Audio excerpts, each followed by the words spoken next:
All right. Hello again, adventurers, and welcome to another exciting daily, or not daily vlog. Let's try that again. Welcome to another exciting episode of The Legend of the Three Kingdoms. Guys, it has been a day.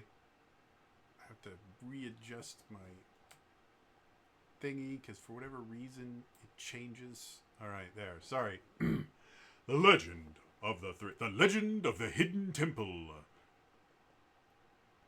Blue Yeah. Barracudas. The Shrine of the Silver Monkey. And they could never figure out how to put the damn thing. It was 3 pieces. And they had a stick to make it easy to figure out where. Anyway. Hi, everybody. Uh, it's been a weird week. And it's probably going to get weirder. Announcements. As a reminder, the new Cypher Kickstarter or backer kit, whatever they're using, it's in its last 48 hours. They've hit a bunch of stretch goals. The one that they're trying for right now is if they can get another, I don't know, like 100 or something backers, they will, in addition to the core book, they will release a characters options book with even more stuff that you can use to build characters and stuff like that, which is really cool, really awesome. Love that. I love the Cypher system in and of itself. It's the system that I use for my Zelda game that I'm running right now. It's great. So if you haven't checked that out, you should. Otherwise, Where's Blade? The Sword and Sorcery and Mech TTRPG completed its Kickstarter, was successful, so now we're just waiting on it getting translated to English. And Fabula Ultima announced yesterday that their Kickstarter for their kind of, I guess, collector's edition kind of version of it is starting September the 30th. So a week from yesterday is when that will go live. The thing that they're kickstarting is they're kickstarting a bestiary, because the original Fabula Ultima did have monster stat blocks in it, but is only like maybe a couple dozen in there. Just a few examples of each different type of monster and then some big baddies. So this is going to have over 300 monsters in it. It's going to be super cool. And the original character design artist for Final Fantasy 1 through 6. Technically, I think he kept staying on as their character designer all the way through like 9 or 10, and he still does the logos for every single mainline Final Fantasy game. I believe his name is it's like Yoshitaka Amano. I know his last name's Amano. Amano artist, not Shrimp. Yeah, Yoshitaka Amano. So he's the guy that was the original character designer for Final Fantasy. He did all the cover art and logos for every Final Fantasy game that's every mainline Final Fantasy game and a few of the side ones. They got in touch with him, and so he's going to do a custom Fabula Ultima cover for them as part of the Kickstarter. It's going to be Kickstarter exclusive. It's super, super cool. And his artwork is iconic. It's amazing, amazing stuff. So that's a thing that's going on right now. I believe tomorrow is the wedding of Jester and Ford on Critical Role, which is a very, very cool thing. It's apparently going to be broadcast in theaters. I don't know if it's going to be broadcast on Twitch or not. I thought I read it was going to, and then I read it wasn't going to, and I've got no clue. So, but it will be a thing that if you go to theaters, you can actually watch it live. So that's cool. The charity stream that they did, was it last week? The charity stream that they did last week already exists on YouTube. It was called TGIT. Thank God it's Thursday. And it had a bunch of 90s sitcom stars. It had Will Friedle, Jodie Sweetin, Christine Lakin, Stacey Keenan, Ryder Strong, and Ashley Johnson. And it was... And they were going to have Danielle Fishel, but she got like a leg injury apparently. Yeah. That's why Stacey Keating kind of jumped in at the last moment. If anyone doesn't recognize those names, Will Friedle and Ryder Strong are both from Boy Meets World. Ashley Johnson, we all know. Jodie Sweetin was Stephanie on Full House. And then Christine Lakin was Al on Step by Step. And Stacey Keating was her sister that I can't remember her name. Dana was Dana on Step by Step. So also, if you remember the show My Two Dads. Yeah, and she was also the kid on My Two Dads. And now she practices law. And it's apparently was like deputy attorney general for a little bit. I don't know if she still is that now, but so yeah, she's a lawyer.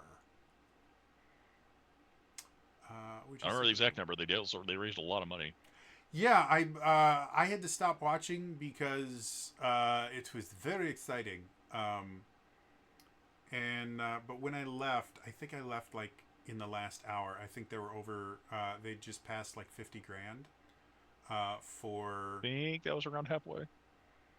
Oh, I guess about that. It was after the break. I remember that. Oh, okay. So anyway, they were raising it for, I can't even remember. It was a Women in STEM charity that's recently partnered with the Critical Role Foundation. So cool stuff there. Little factoid, because I have Beacon. I found out because they showed during their fireside chat. Apparently, the group they never played a TTRPG, any TTRPG before. They enjoyed it so much. Apparently, they are now in talks of just in their self, not live stream. Mm-hmm. They're putting together a game for themselves. Ah, that's amazing. I love that, guys. This is how you do it. You know, if you are always kind of complaining about, man, I don't have anyone to play this is what you do. You come up with any excuse you can possibly find to get them to just play once. Do it for. This is a great one. I've used this many times before. I think at least one of the people here, the reason they started playing with me is because of this excuse. Extra Life. It is already preset up for you. Like all the theming is already there. All you have to do is go, guys, I want to raise some money for children's hospitals. And who's going to say, I don't like children that are sick getting better? Like no one's going to say that. And then get good, Timmy.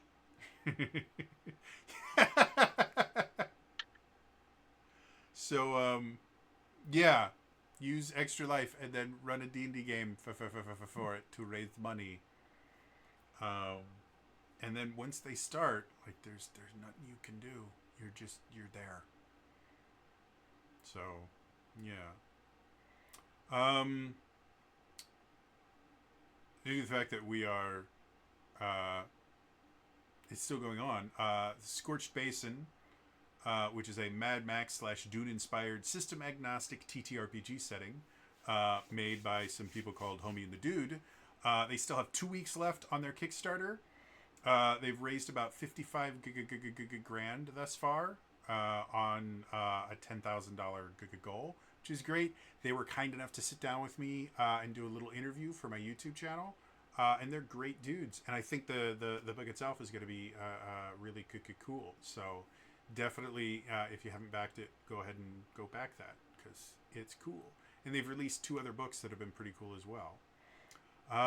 Any other things going on in the world of TTRPGs in general?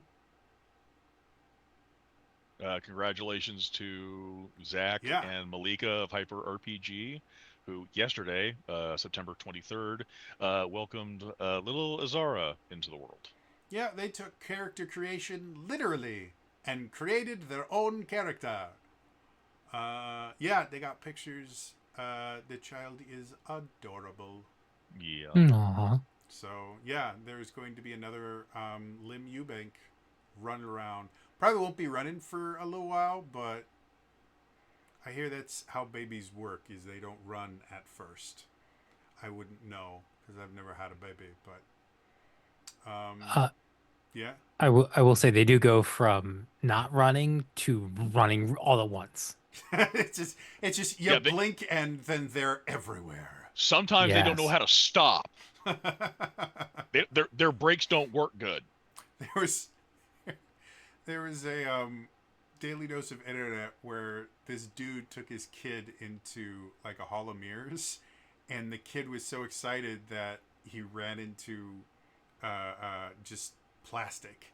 And then for the rest of this like 20-second clip, it's just him going thud, thud, thud. And the guy's like, no, dude, you gotta slow down, slow down, slow down, slow down. Thud, thud, thud, thud. And he's happy the entire time, but he just keeps face planting over and over and over again.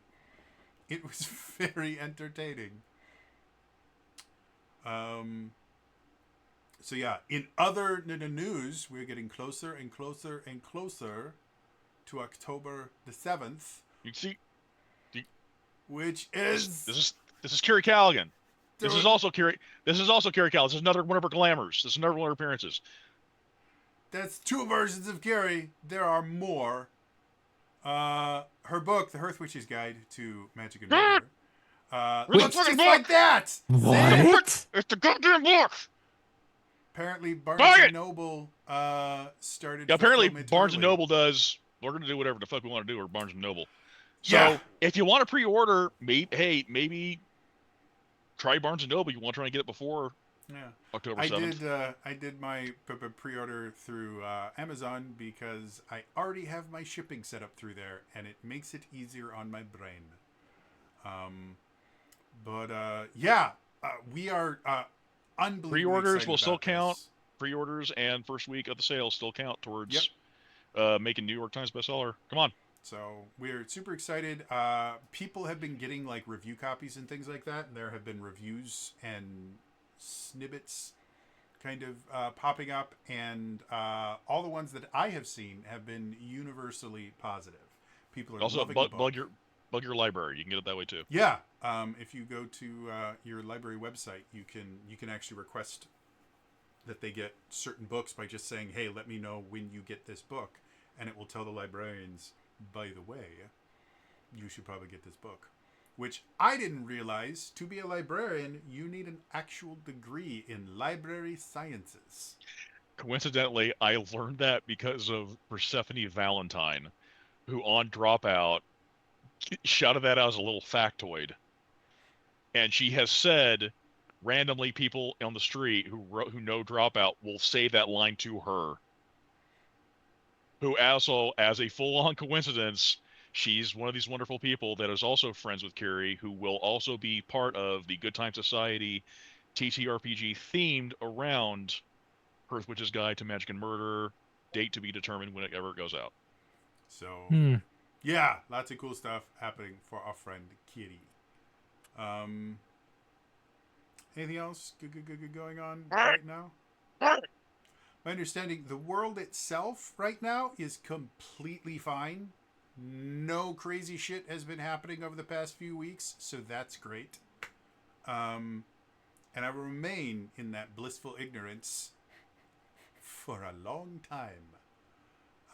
The other one that gets to break me out of that is my therapist.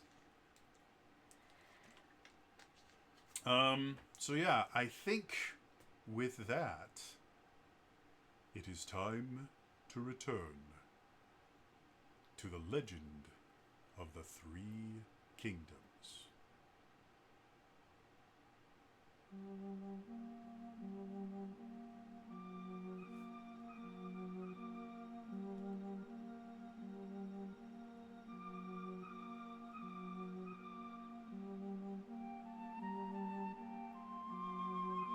The party is preparing. After defeating the Dreamholder that had enslaved some of Ebonthorn and had captured them in the realm of dreams, the party were contacted by a representative of the Blood Council, who asked them to return to the secret hideout they had created in the forests north of Middenwell. While they were there, plans were started to eventually attack Castle Tormenrift so that they may finally confront the Dark Lord. While they were catching up with old acquaintances, they suddenly heard a strange drone sound. As they went outside to see, a massive projection of the Dark Lord appeared in the skies of Cruciatalia.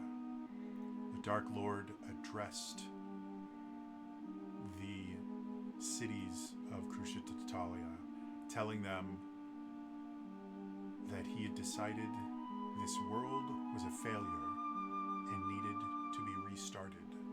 So he was going to send his armies to cleanse the land so he may start anew. The party, realizing this probably wasn't a good thing, started contacting as many people as they could to meet in Middenwell to have a final plan on how to deal with this possible invasion. And that is where we return. Alright, so to kind of get us back to where we were,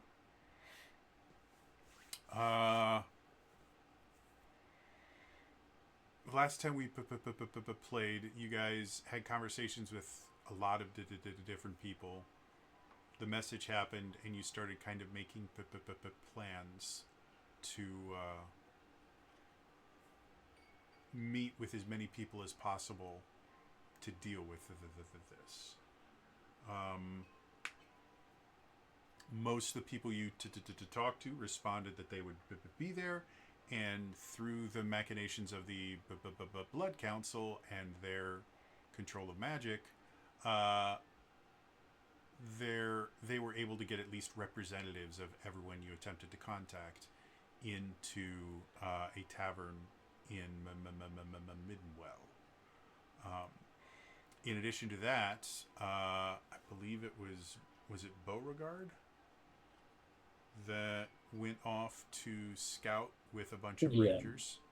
Yeah, he did. That was the wrong one. This is the one I want. Then that one goes there. There we go. So hopefully at this meeting you guys will be getting more information from them as well.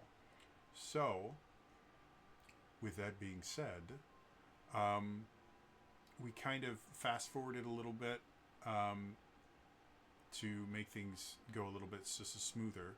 So at this point, you guys are all at Middenwell. You guys have rented out the local Chuck E. Cheese's, which is really aching for the business, to be honest. And you all get like $3 worth of tokens to, play the like the claw machine, and like they don't have like a full arcade anymore because it's seen better times, but they still have some like skee ball and stuff. Yes, Skeet Ball, the Lord's game. Dogma back in theaters. So yeah, you guys have been able to make it to Midwell, and again, you can see most of the people that you were that you've contacted, or at least like a representative of them. Is there anything specific you guys want to do before the meeting starts? I think the general stuff would just be just making sure because Rowan's planning on where we're going to go next, if we can like any kind of acquirements for just like refurbishing materials, the herbalism kit, maybe another healer's kit, stocking up on ration supplies stuff that we can take with us. That's pretty much the only thing I can think of. Yeah, the secret base has kind of been stocking up on supplies like that pretty extensively over the past couple weeks here, since it was starting to become more and more obvious that you guys were making pretty extensive movements forward as far as being able to confront the Dark Lord.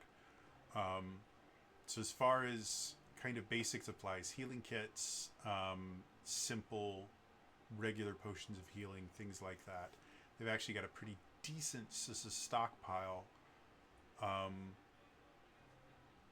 Yeah. Anything else? Well, it's like I said, like the herbalism kit, the healing kit, the food ration type things. All right. So, Is anyone? I was curious. I don't know, like if this is for Argenta, but if anyone like would firearms and is that at all a thing in this world? the sheriff uses a gun, as do most of his deputies. I didn't know about our ammo situation. That'd be for Argenta. As far as I'm aware, the bullet bag seems to make bullets. Yeah, the bullet bag makes regular ammo and has limited charges for fancy stuff. So, I was wondering, like, how feasible? Because I know we actually took like literal bars of the anti-magic. I don't know if that was a feasible at all for like a rush order. That's beyond anyone's ability right now. Definitely, because none of the party members are gunslingers, none of you can make your own bullets. And with the sheriffs and the deputies, they have basically taught the blacksmith in Scornmote how to make some simple ammunition. But what you're talking about was something that was basically specifically designed by the commander, and it would be far outside their blacksmith's ability in the time frame that you have, if that makes sense. Okay. So,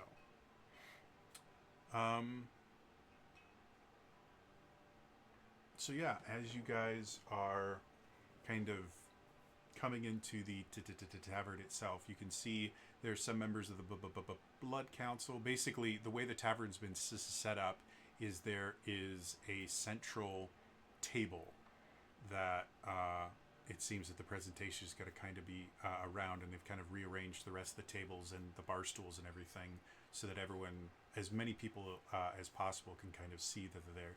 You can see there's a big map of Crucitalia there. There's other notes and things like that.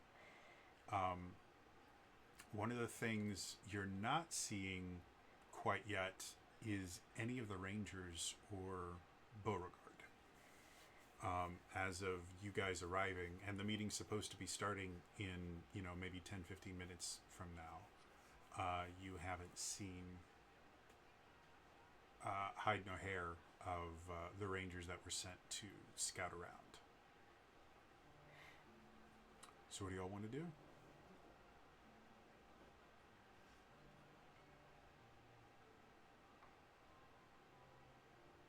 Owen might go might look to Ella. Is sending an option?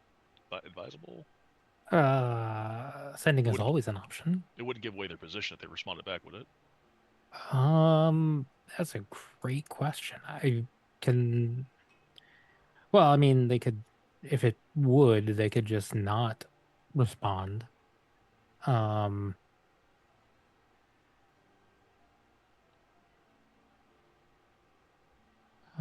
Creature messed with mine.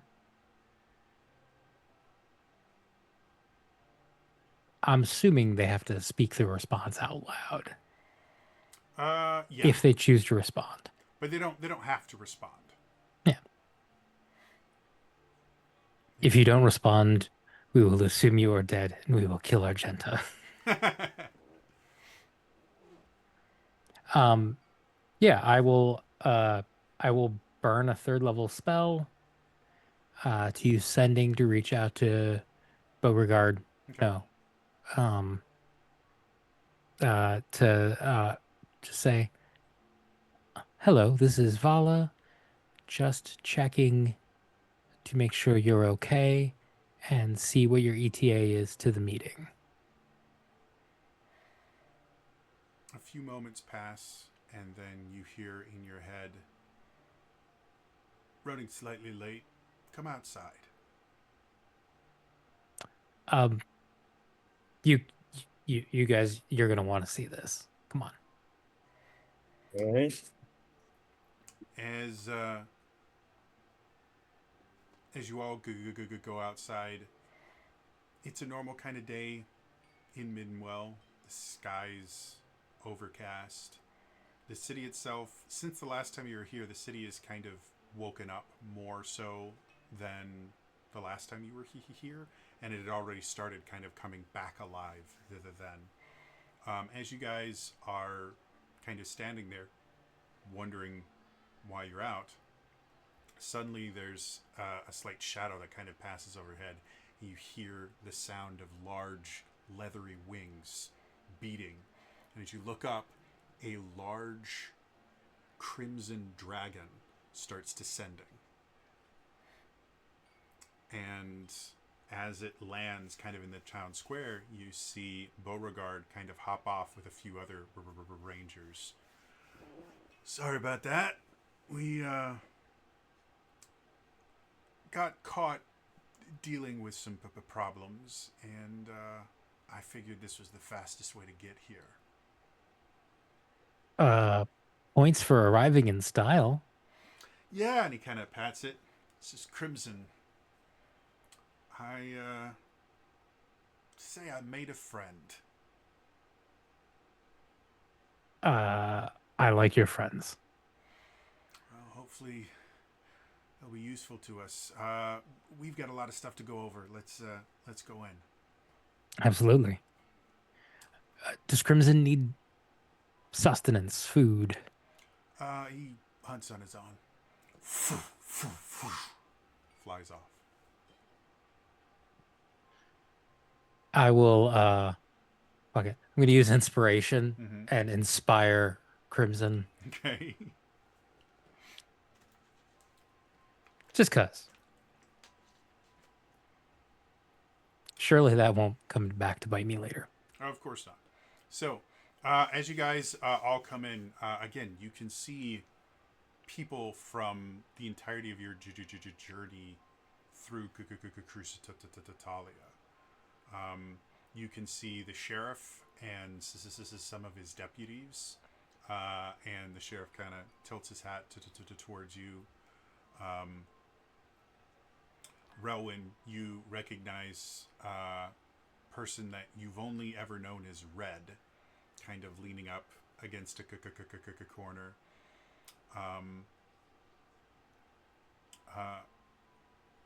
Roland's that guy, just like. Lillian, you recognize Balthazar is having a conversation with your father, Henri. They seem to be talking about the finer points of the belief system around the Dark Lady. You can see the Blood Hunter that you guys rescued in Colin. Ilmorn. Colin's not a Blood Hunter. The one that you guys rescued underneath in Ilmorn. And he has a few friends with him. The king and queen of Valakovia are kind of in the back. Both Vincent and or you see Vincent there. You don't see Elizabeth as of yet. And kind of sitting near the Blood Hunters, but separated enough that they are a separate entity, is Kevin and his crew. And you even see Esmeralda from Esmeralda and Colin both from Ebenthorn, as well as someone that you don't quite recognize, but he's wearing the insignia of the Hunters Guild.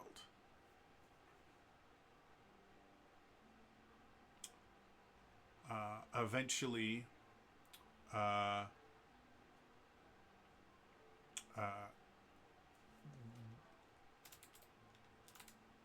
Lady Cosillon kind of stands up and goes, Pardon, pardon, everyone. We need to get this meeting started. Beauregard has been kind enough to get us more information. I will allow him to explain in greater detail in a moment. But the basics of what we know are this. The Dark Lord has decided this world is not working the way he intended, and therefore he is going to clean the slate, wipe every living creature off of this world and begin anew. According to what we have been able to see, he is amassing a great army behind a shield that is preventing us from seeing anything in Rathfont or in Castle Tormund Rift. And that's when Beauregard stands up and goes, and that's where my men come in. Lady Cosillon, and she kind of bows and steps out of the way.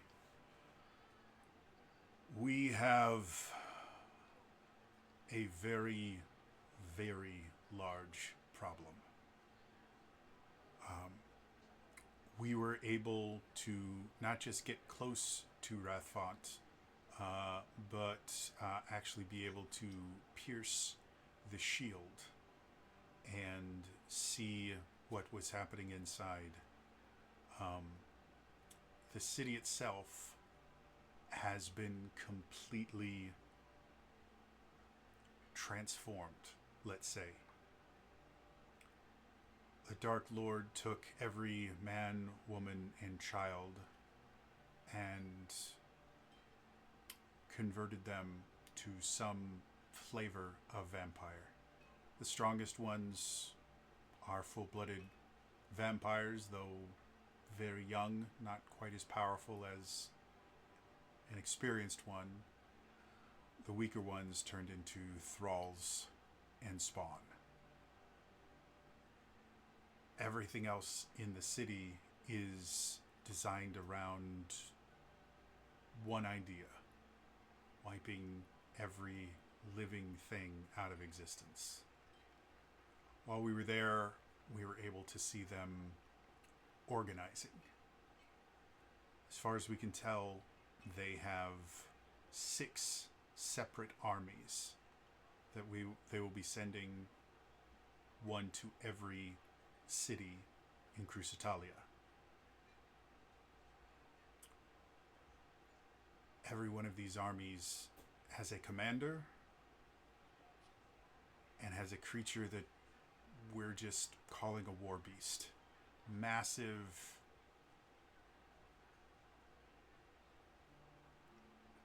insane beasts with immense amount of power that can wipe out troves of people. And then, in addition to that, they have their just regular troops, which vary from everything from skeleton warriors and ghoul swarms up to zombie dinosaurs and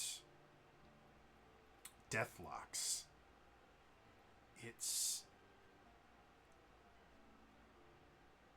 I have never seen an army like this. And the only way we're getting through this is together and with a hell of a lot of luck.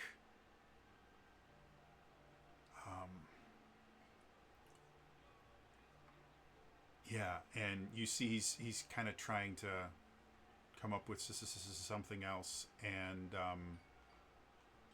suddenly you see the sheriff kind of like raise his hand up. So, you're saying that they have 6 different armies that are going to be splitting up to take out each one of these cities simultaneously, or how's this going to work? Beauregard begins speaking again. Well, as far as we can tell, they're setting up massive gates that we believe will allow pretty instantaneous travel to each one of the cities. So we're thinking that the attacks are going to be simultaneous.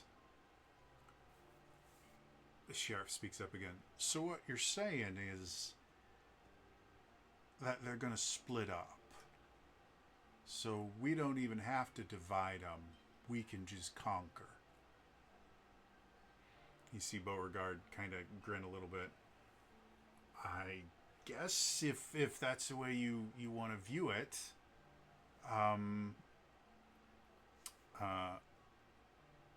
then Lord Sergei Valois, or Serge, not Sergei, Serge. Serge Valois kind of stands up. We all know this is not going to be easy, but we have some truly powerful people here. If we work together, I think there is a chance that we can defeat them. We know this Dark Lord. The reason he was taken out of power before was his arrogance. He always believes he is 1 to 7 steps ahead of everyone, and that he is never wrong. I truly believe he thinks that we will not be prepared for this. And that is why he has given us nearly a week to prepare. And that is a lot of time for us to fortify, for us to prepare, for us to ambush. Even though we cannot attack them preemptively, the amount of work you can do in 1 week, I believe this is possible. Well, Sheriff kind of speaks up again. I think if this is going to happen, we're going to need some sort of structure. Someone calling the shots. Need to make sure everyone's on the same page. And I don't know about the rest of y'all, but I ain't had a whole lot of luck fighting off the Dark Lord. Been real good being his doormat. But the number of victories that I've come up with, pretty low. But we just happen to have a group of people here who have quite a few notches in their belts that are directly tied to the Dark Lord Phelan. And they've even turned some of his people over to our side. So, it's all the same to the rest of y'all. I think might be in everybody's best interest if we let them kind of take the lead on this. Vala starts looking around. Roland's kind of like he's that again. He's that guy. Just like international incident. Vala. Oh, son of a bitch! I was hoping there was somebody else. Another member of the Blood Council stands up. Lady Artois. I concur with this. Their judgments, while rash as it has been, has seemed to be relatively correct thus far. So, if you would be so kind, and she kind of motions for you to join them at the table. International incident joins the world stage. I just push Vala towards a chair. Relwyn with so many this is like almost back to his origin. He's like he does not like having this many eyes on him. Like he's like, oh. he's not sure where to look. So Beauregard kind of turns to you guys and goes, well, we've been able to figure out who's going where due to them not realizing that their impressive barrier is not as soundproof as they think. So, where do you guys want to start? What city do you want to learn about the army first?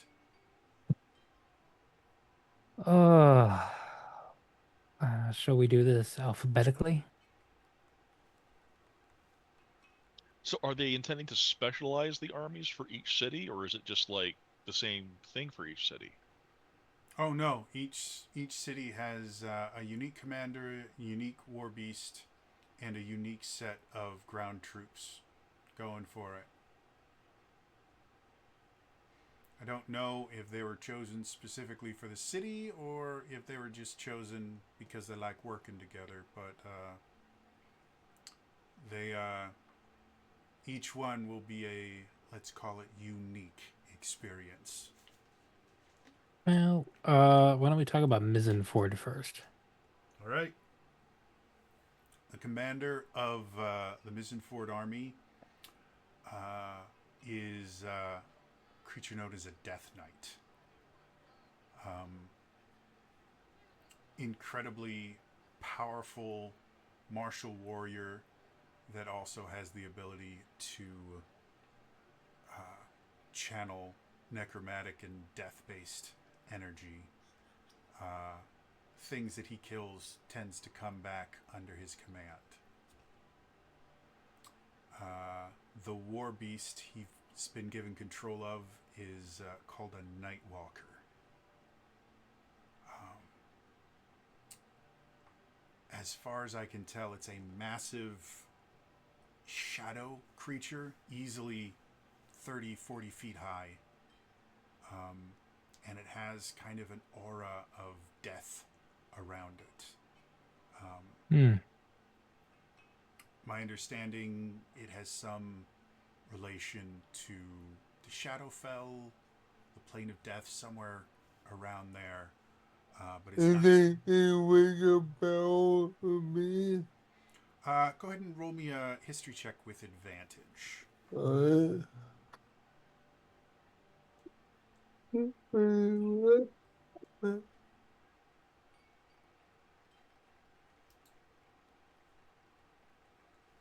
Well, but roll was a 20 for 28 total. Not bad. So, a Nightwalker.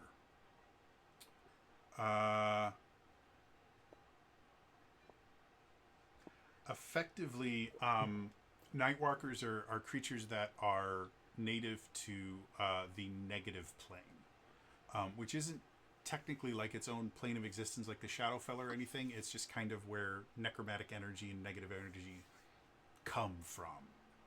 And the way that a Nightwalker normally exists is someone starts playing too close to the negative plane, and the Nightwalker basically replaces them. They are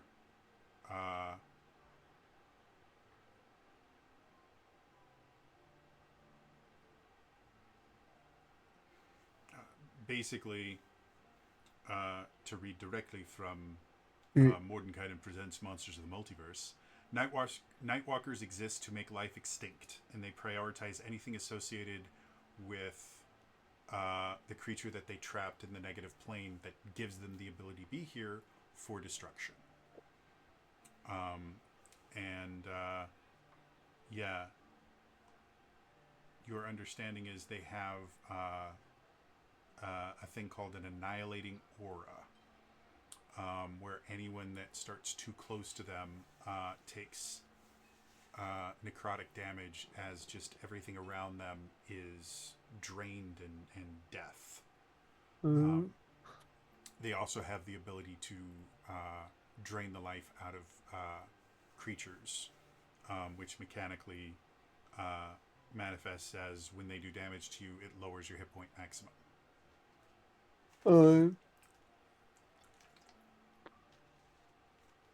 So, yeah.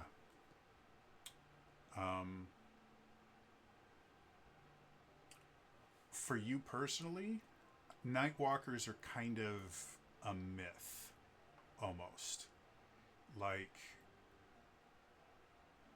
the bit of training that you had to kill undead creatures in general, it was kind of referenced like, by the way, this is a really, really bad creature that if you ever encounter it, go find friends. Don't fight this on your own. But you never will, because no one's seen one in thousands of years. That kind of thing. Yeah. Nightwalkers of unusual size? I don't believe they exist. So, very, very dangerous creatures that do insane amounts of necrotic damage to everything. And then Beauregard keeps going on.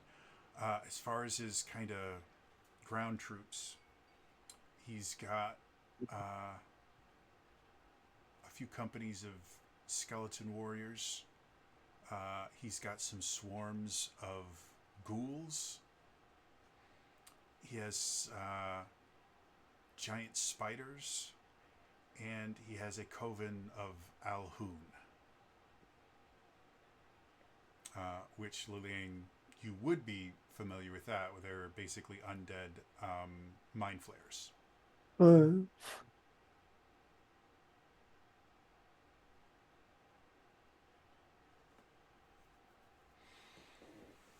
So, very undead, necrotic-esque group there.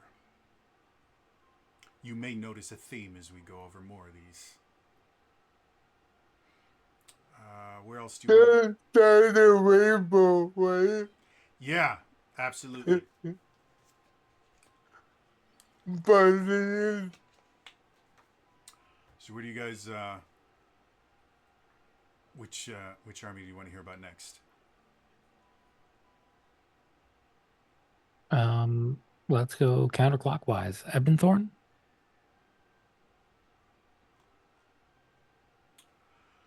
The commander of the Ebenthorn army is a mummy lord.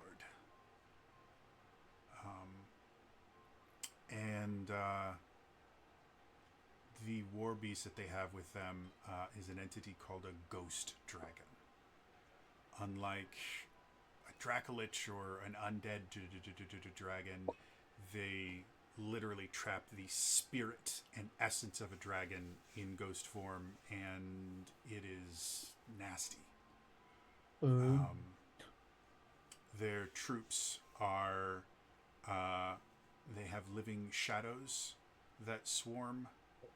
They have specters, a kind of more powerful version of a ghost that also swarm around, and they also have Lacedons, basically underwater ghouls that swarm as well, and then Harrowhawks, basically undead hawks that act in swarms, basically lots of swarms.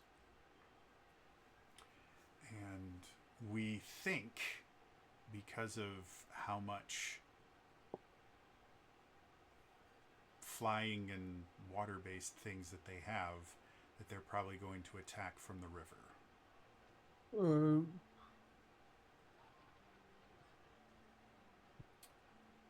What's next? Klausgate. All right, Klausgate, the commander, is a creature called a Revenant. I didn't recognize who it was, but Revenants in general are, let's say, people with unfinished business. Their war beast is a creature called a Death Dragon. So, again, unlike an undead dragon, which is literally just a dragon that's been zombified, a Death Dragon is significantly more powerful. It's not just reanimated. it is converted at the moment of death into a creature of pure necromantic rage and power. The troops that it has, swarms of ghasts, which have the unfortunate side effect of paralyzing people when they attack. They have a few companies of wights. They have swarms of harrowhounds, basically undead dogs. And they also have quite a few dinosaur zombies. Just undead dinosaurs, like Brontosaurus and T-Rexes and things like that. I know this is serious. That sounds so fucking cool. Yeah, they're not quite as cool when they're trying to kill you, but, you know, to each their I own. understand. Where to next? Scorn mode. All right. Their commander is a creature called a Skull Lord. It's an extremely powerful skeleton that also has a pretty significant command of magic. Think of like a skeletal sorcerer. Does he have a ram staff? You know what? I didn't get a good enough look. I'll look into that for you. What is it called? A Skull Lord. Oh, okay. Their war beast is a storm giant skeleton.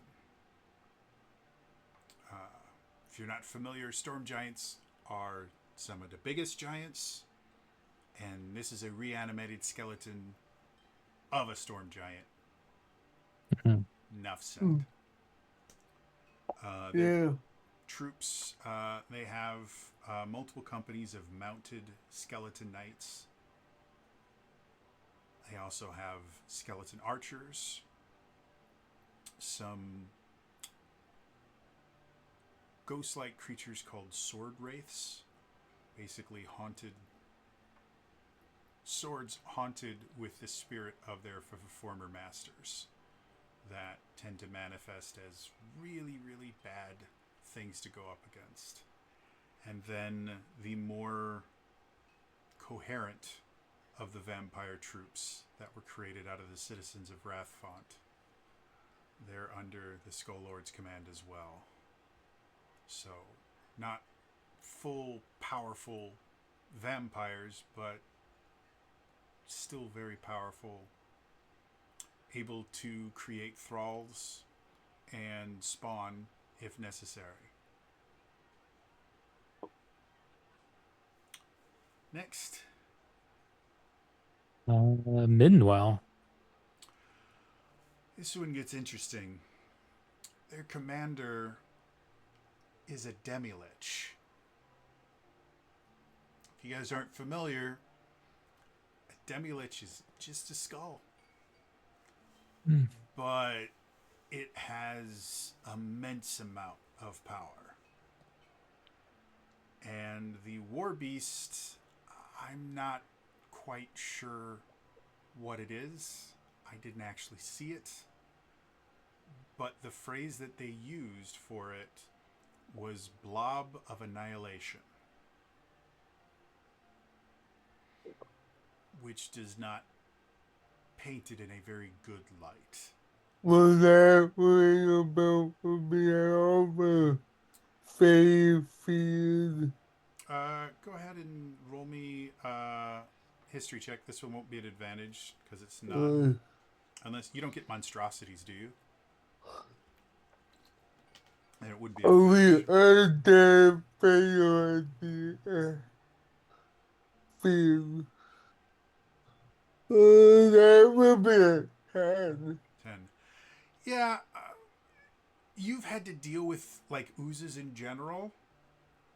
So the idea of a blob of annihilation, while you don't it doesn't ring a bell to you, does not seem like a particularly good thing.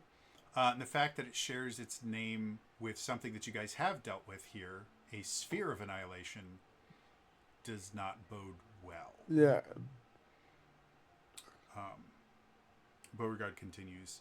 The troops that it has, he has some flame skulls, which are nasty if you've never dealt with them. Some troops that are they're called Deathlocks.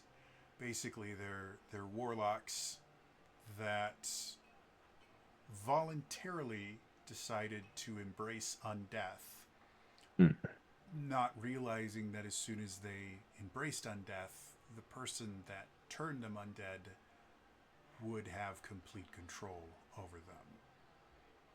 So, warlocks with extra necromancy that are hell-bent on making their master happy. They also have some phantom warriors, basically ghosts with swords and shields. And then they also have some zombie swarms.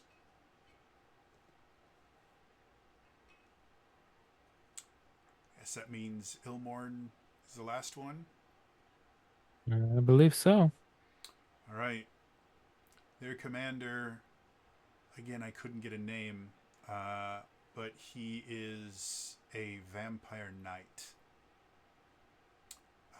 He carries an extremely wicked-looking greatsword that has runes carved all throughout it. And the fun thing about him, his war beast is also his command platform. It's a creature called a citadel spider. It is a giant arachnid that is armored and has an armored platform on its back that he can command from, that also has biological acid cannons on its body that it can use to fire globs of acid hundreds of feet. I bet that looks sick on a Warhammer scale. Bet you it does. The troops that he has underneath him, the Citadel Spider actually seems to spawn spiderling swarms. The weaker people that were turned into vampires are now simply just vampire thralls and spawns. So he has swarms of those. He also has flaming skeletons, and they're exactly what they sound like. They're on fire. They like to blow up. And he has a small attachment of beholder zombies. Not cool. No fun. So yeah, that's what we got. Timu Beholder. As you guys are kind of sitting there waiting, you suddenly kind of feel a presence behind you, and it's Colin. He goes, "Well, great. So now we figure out how to defeat every single one of them, right? Like, that's what we're here for." Yeah. So, what are you guys thinking? So, to make things simpler on me, I had you guys give me a list of all of the allies that you've come up with. And the way that this is going to work is every city is going to need defenders. You can assign any and all allies to any city that you desire.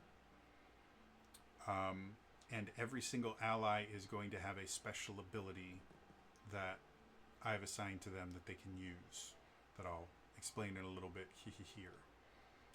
What you guys need to do is to figure out which allies are going to go to which area. And some allies are going to be a single person, like Balthazar, it's a single person.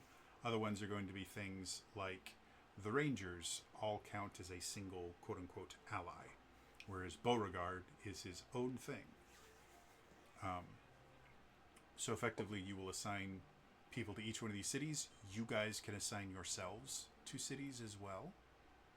Whether you want to stay together or you want to kind of spread out and act as kind of commanders at different cities is entirely up to you.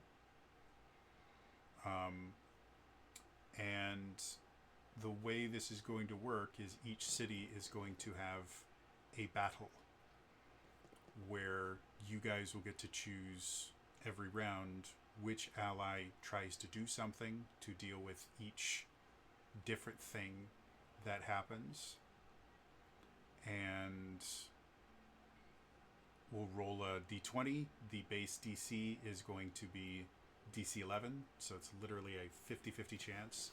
And then depending on how you guys kind of justify which one is going to fight which different problem, we'll have modifiers. If you can argue that, well, this particular group would be specifically good at fighting this particular bad guy, you'll get a +2 to the roll. The abilities that they have, anytime you use those abilities, it's just you get a +3 to the roll. And each ally can use their ability twice in the combat. And if you want to use special tactics, like, well, we want the Rangers, but we want them to kind of hide in the forest over here and then ambush them. You kind of describe what you want, and I'll give you anywhere from a +1 to a +4 to that roll. And all of those are additive. So if it's a good matchup and you're using an ability and you're using some kind of battle tactic, you can add all of those up to together. Success means you either do damage to one of the big things, like the war beasts or the commanders have a set number of hit points. The base troops just have a number of groups that exist. Success means you defeat that group.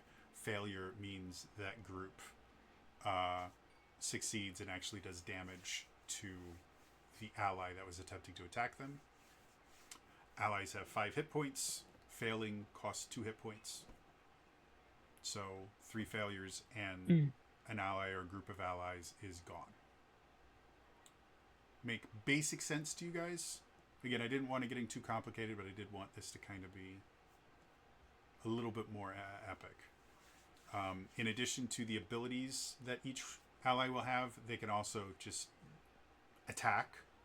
They can defend, which if you ever do something that's not directly attacking the enemy, you'll still make a roll, but you'll be defending against that attack. And if you use the defend action, you get a +2 to your roll. Or you can have them try to heal another ally, which again will invoke an attack, but if you succeed, you heal some hit points for either the ally that you're having do it or a different ally. But if you use the heal command, you have a -2 to your defend roll. So, makes sense? Like I said, I didn't want to get too complicated, but I wanted a little bit of tactics here. Sound good? All right. I think so. Now, real quick, you said we gonna start ourselves. Mm-hmm. If we're using ourselves, do we get up for Yeah. PvP or do we just use that same system? You guys won't get like your full hit points. Like, I'm still going to limit you to effectively 5 hit points. And the reason it's 5 and not like 2 or 3 is there's certain things like the what are they called? The flaming skeletons. because they explode, instead of just hurting the one ally that's attacking them, Yeah. they'll do 1 damage to everybody in that city if they Yeah. succeed. So things like that. So you guys will still be limited to effectively 5 hit points, but you have the full range of your abilities, and we will just find a way to fit them into this system. So you just describe what you want to do, and we'll kind of figure out, okay, well, we think that that should do this. It's still all going to be resolved with a single d20 roll with a base DC 11. Make sense? Sound good to you guys? Yeah. So that being said, the allies that I currently have listed are the sheriff. And I guess I'll ask you guys now, do you guys want me to just list the allies and then go back and talk about their abilities? Or do you want me to tell you the ally and then tell you the ability they have right at the same time? What would be easier for you guys?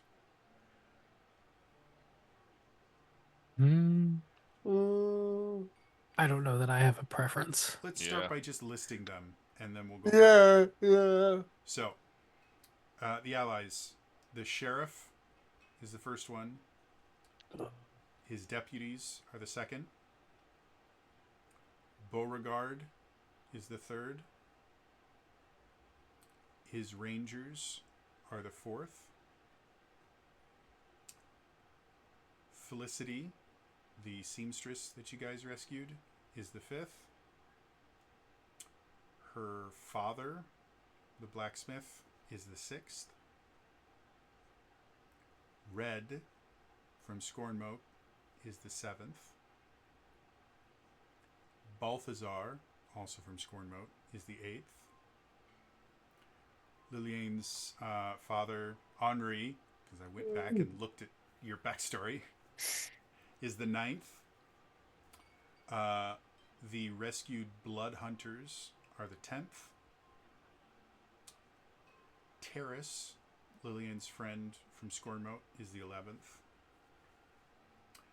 Alex, another of Lillian's friends, is the 12th. I have the survivors from Demise Tower as the 13th allies. I don't have an ability for them right now because I was going to kind of talk with you guys if you want them to be a part of this fight, and we can kind of come up with their ability together. The 14th is the King of Valakovia.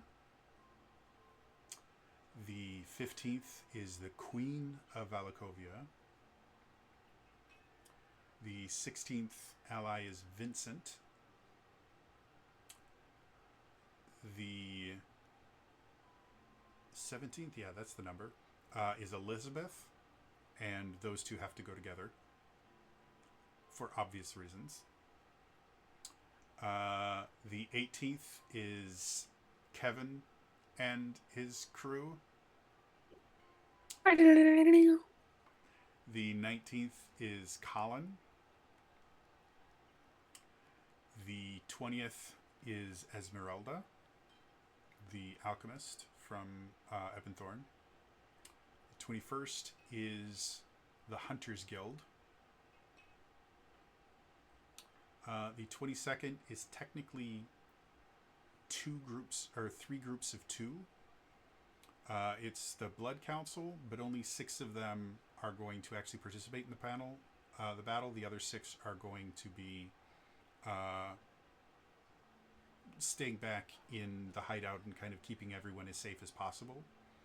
But the 6 that you basically can send them in twos anywhere you want are Lady Danielle Cosillon, the Evocation Master, Lord Maxime Donjot, who's a Conjuration Master, Lord Serge Valois, who's a Blade Singing Master, Lord Sergei Laval, who is the War Magic Master, Lord Fennec Dampierre, who is a Necromancy Master, and then Lady Alicia Artois, who is a Pact Magic Master / Warlock. And then the final group is Vala's uncle and Vala's sister, which is another one where I don't have an ability for either of them, because it's up to you guys if you want one or both to be involved, and if you do, we will kind of decide what their ability is going to be. So that is the total list of allies. If you guys have other allies that you can think of that I don't have on the list, let me know and I will add them.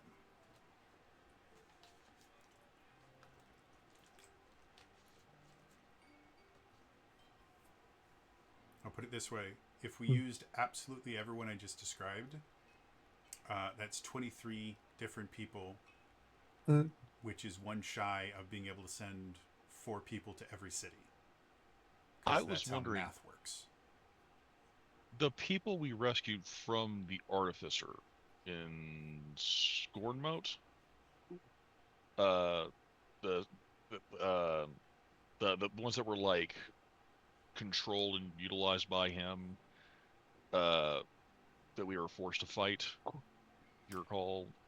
Yeah. One of those was Terrace. I know that. Yeah. I don't remember the rest of them. Well, were they actually turned into like leveled people for him to utilize? I think they had classes. Basically, for Terrace, I've effectively turned her into a paladin. Because it felt like the most proper thing for her based on the story and everything. Yeah. So she, her special ability is literally Smite. You can guess what you could do with that. If you can come up with another character that was there, I will put them in as an ally, and then we can come up with an ability for them.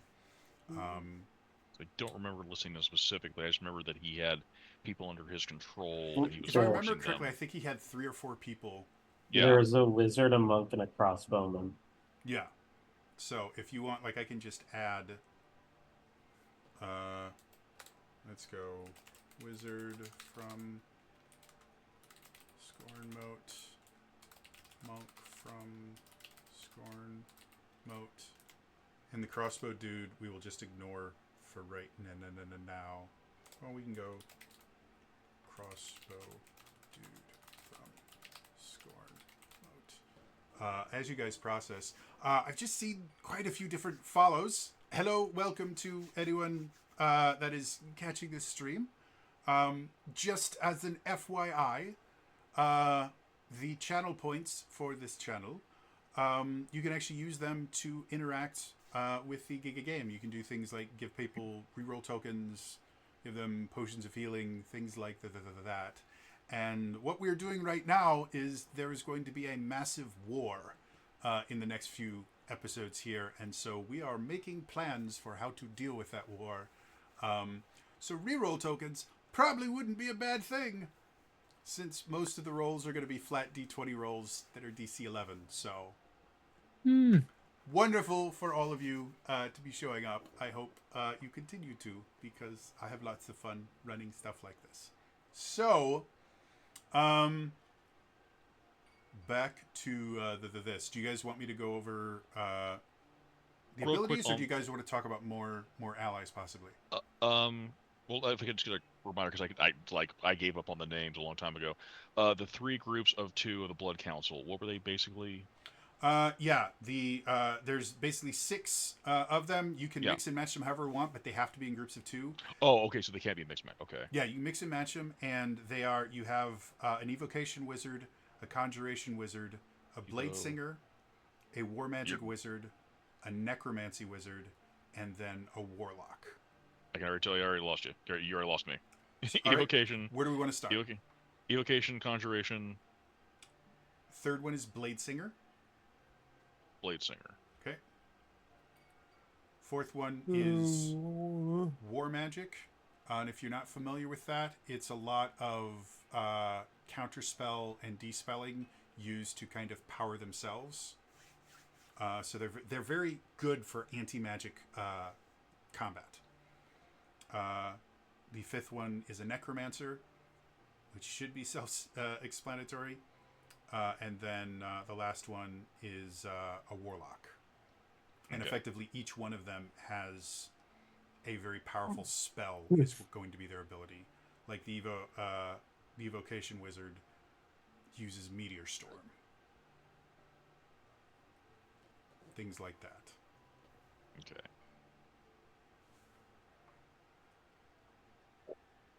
So, other questions for me?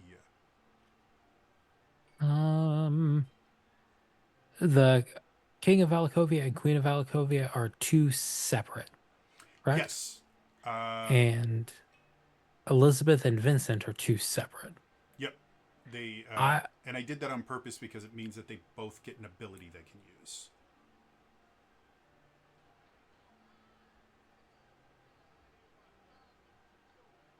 I think I'm at 29.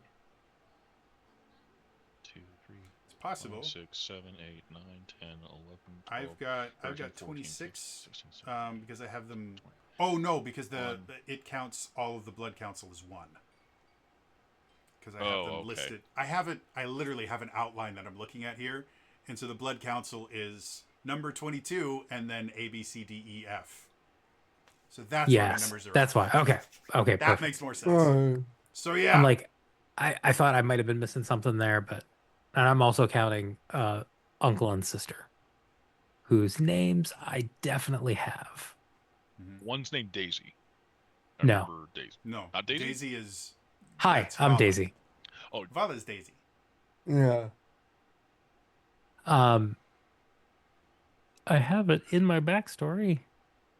Yeah, I Ooh. didn't look at your backstory because I wasn't. No, I wasn't thinking that you were going to actually have them do anything. They were listed on the list, and so. Franklin and Senna. There we go. That sounds familiar. Senna and Franklin. I mean, I should know my own uncle's name. You probably should. So, any other allies that you want to add to this conglomeration? Didn't we meet up with the 65th Signal Battalion somewhere? Like that, like out in the woods, maybe. I'm not remembering that, but my memory's pretty bad. Mm-hmm. It's like, did we also? I seem to remember meeting some dude with an eye patch that had a helicarrier. Did we bring that? And a dude that There's throws an a shield. army of gold Yeah. raiders. Yeah. Any other allies you want to add to this before we start going over abilities? Here, anyone else you can think of?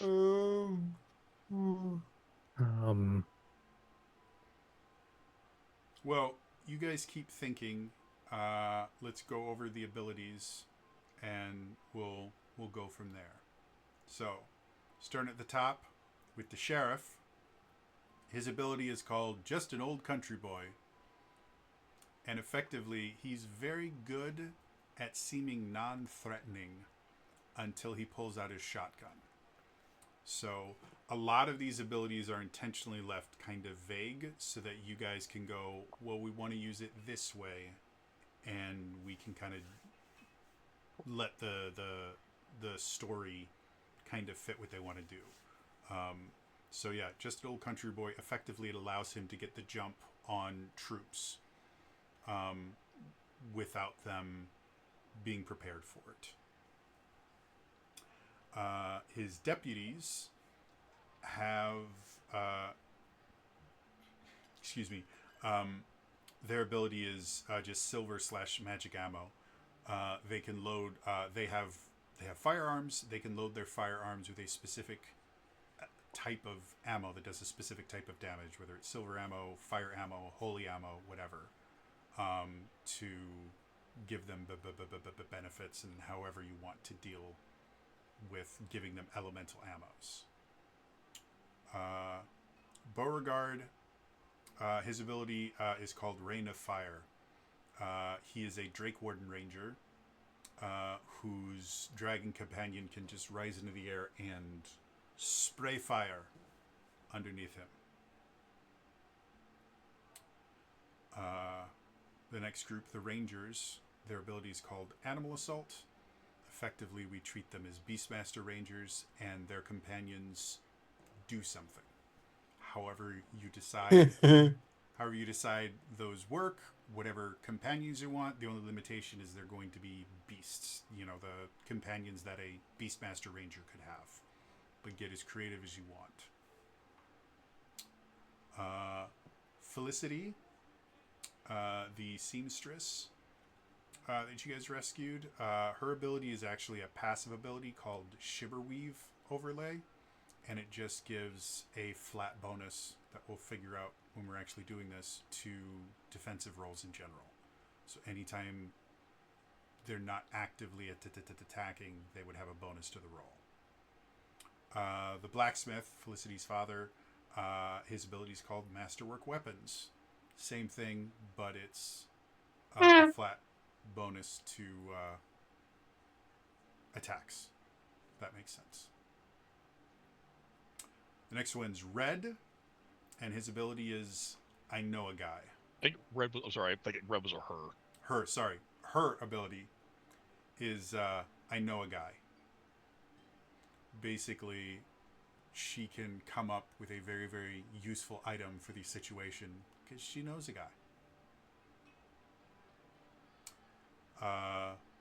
Balthazar, his ability is called Dark Lady's Rebuke. He channels the power of the Dark Lady into something damaging. However you guys want to interpret that, treat him as a high-level cleric. Liliane's father has the Dark Lady's Grace. He channels the Dark Lady's power into something beneficial. Again, treat him as a high-level cleric. The rescued blood hunters can use the blood curse of Binding, Exposure, or the Eyeless. Binding stops troops, Exposure makes them vulnerable, Eyeless blinds them. So, one of those three things, and again, everybody can use these abilities twice. For Terrace, her ability, again, is Smite.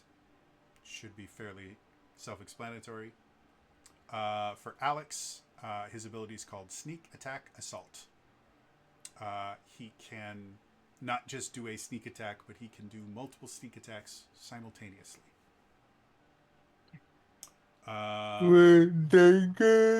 Three daggers. Maybe, you know, if you think, you know, a dagger and then a dagger and a dagger might work. Again, if you guys want the survivors from Demise Tower to do something, we can brainstorm what ability you guys want them to have. The King of Valakovia, his ability is called Avatar of Vengeance. Basically the pinnacle Vengeance Paladin ability where he turns into an Avatar of Vengeance. Gets flying speed, gets an aura of terror, cool extra damage with his big old sword.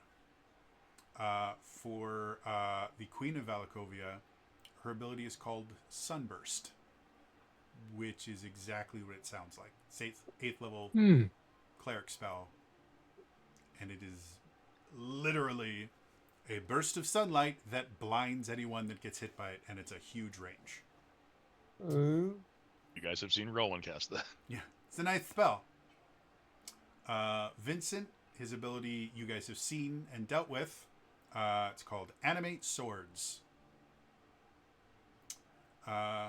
Elizabeth's ability is Rapid Spell Assault. Kind of a red mage-esque thing. She can cast multiple spells simultaneously. And again, just kind of treat her as a high-level wizard that can dual cast effectively. One of the ones I'm more proud of, Kevin and his crew, their ability is called Better to be Lucky Than Talented.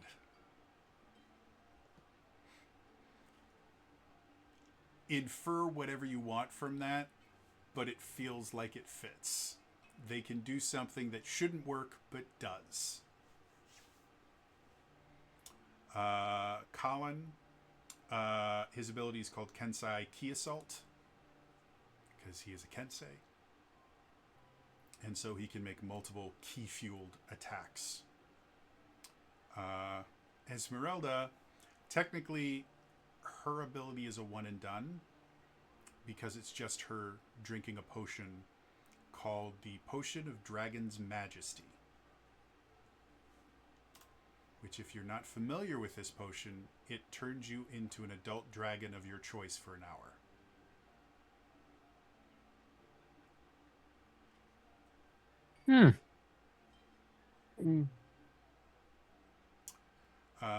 The Hunters Guild, their ability is called The Bigger They Are, and it's basically built around the idea that they are trained to work together to kill large, powerful creatures.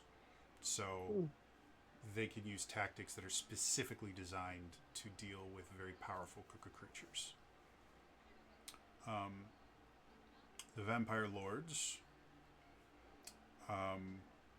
Again, the evocation one is Meteor Storm. The Conjure one is Summon Planar Ally, specifically a Greater Elemental. The Bladesinger is just, he can activate his Blade Song and do crazy ass shit with it. The War Magic is Counterspell to Power Surge. Basically, he can counter a spell or what's the other one? Get rid of a magic effect on the bad guys. Dispel, thank you. And then immediately turn that into a power surge that he can use to attack the bad guys. The Necromancer is Finger of Death, which again should be self-explanatory. Aww. It's not quite enough to one-shot like a War Beast or something like that, but it can definitely two-shot a War Beast. And then the Warlock, their spell is Maddening Darkness, which is basically a 60-foot radius sphere of darkness that does psychic damage for anyone that's inside it. And those are the abilities that I have thus far. So again, we also have the Survivors of Demise Tower, Vala's uncle and sister, and then the wizard, the monk, and the crossbow dude from Scorn Moat, if you want them to participate.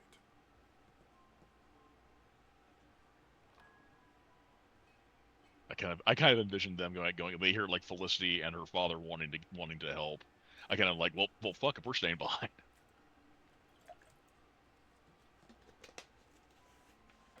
So, what do you guys think? Questions, ideas, comments? Mm, Do you want to brainstorm something for the wizard, the monk, and the crossbow dude?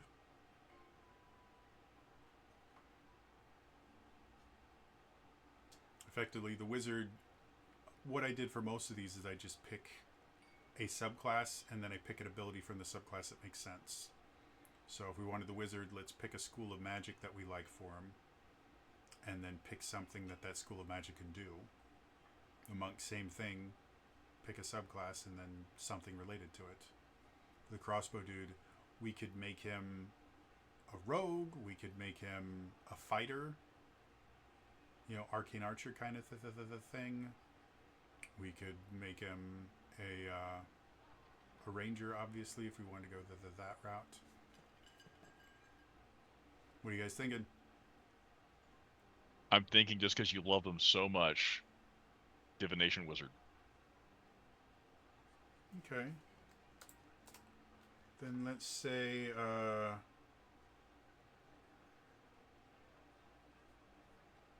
let's call the ability. Multiple reasons. There's that, and there's also like Doctor Strange. Just like I've seen so many of these outcomes. Yeah, I was just gonna call it I Saw It Differently.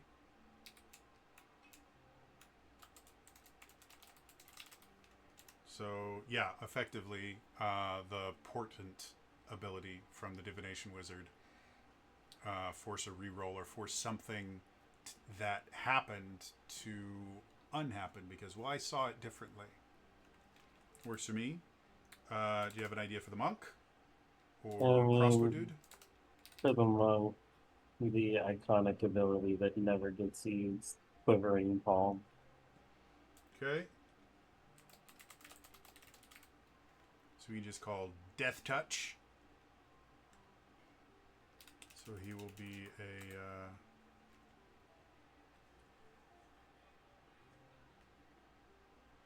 what monk is that?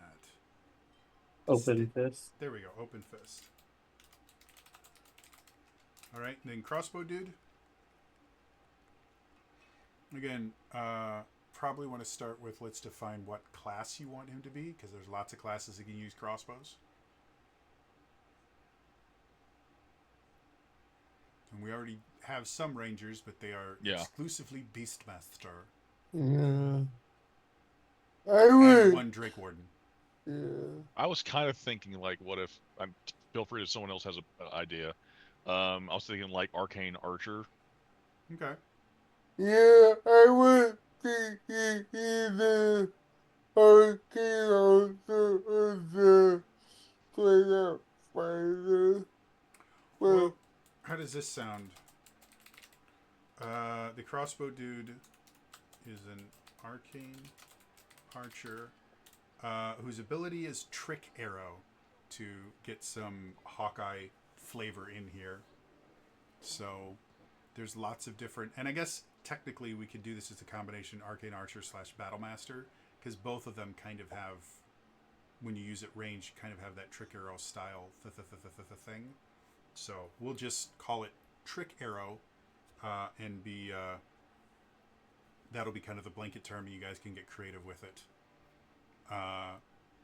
when the battle is actually happening. Sound good? Yeah. Okay. So for Vala's uncle and sister, do you want to take them off the list?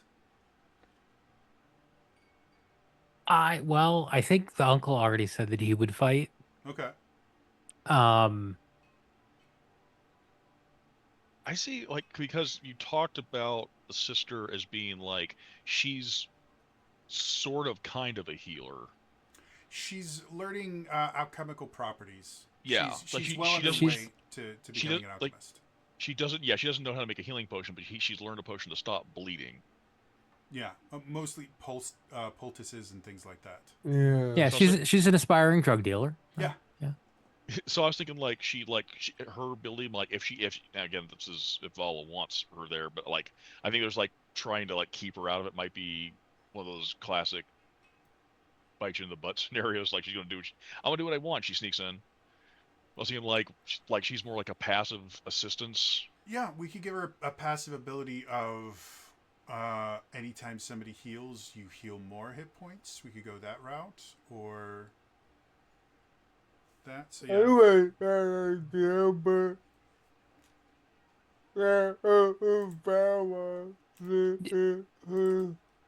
Yeah, that was what I was thinking. Something, some type of healing or bonus to healing. All right, Night- so I'll just I have the name of the ability is just healing poultices, and we're just calling it a passive healing buff kind of thing. For Franklin. Franklin is a mastermind rogue. Okay. Because I always had this idea of him being almost like a con man, Mm-hmm. kind of a thing. So I don't know. I don't remember Mastermind quite as well as the other ones. I remember I like it. Yeah. It's got some things like Master of Tactics where you can use the help action as a bonus action to give Yeah. somebody advantage on attacks. Yeah, I would think Should we do another-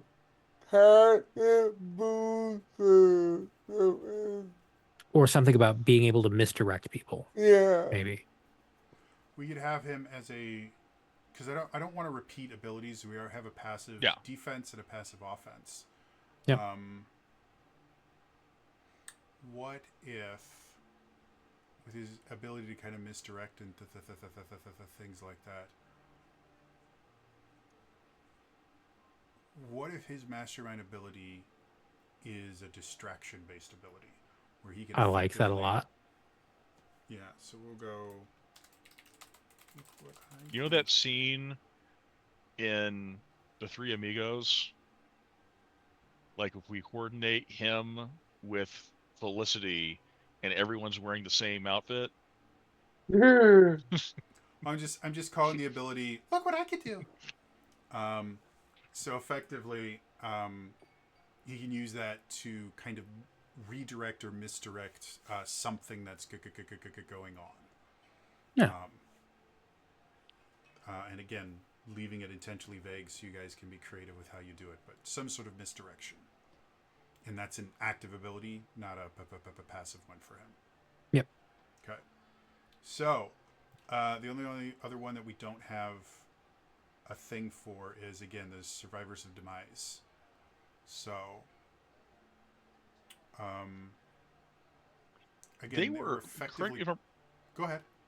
I was gonna say, correct me if I'm wrong, but weren't the majority of them like they were basically, I mean, hate to like a little bit of a bleed here, but they were political prisoners 100%. Right. They were political prisoners. They were people because that, they had unpopular opinions. they were people that were dangerous enough to the Dark Lord that he didn't want them influencing other people. So you could definitely see them, like I could see them being another passive ability. I'm not sure what the passive ability would be, but they Oh, baby. I was literally thinking Yeah. that like a morale inspiration boost because of like I just said words and he slammed me into a tower. I think we'll just call it inspiration, and effectively they will be able to make to do this easy because the numbers are much lower. Their ability will be they can give a D4 to someone else as part of their roll. Because a D6 or D8 would be way too big a swing for this. But D4 I think will work well. So it'll be the only ability. It's the scale. It's the scale. Yeah. Theirs will be the only ability that can be used in combination. There we go. In combination with another ability. They won't have their own turn that they do it. They will help someone on their turn. Does that make sense? Sure. Okay. Yeah. So we've got all of them. Now you guys need to decide who is going where.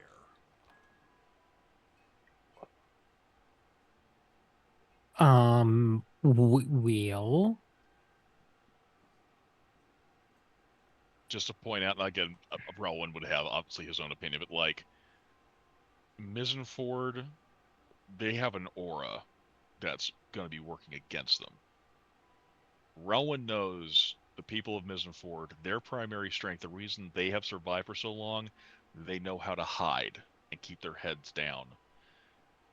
Perhaps that could be a benefit to them in regards to the tactics. That sounds like Ranger territory because you definitely want to have a sprung trap situation.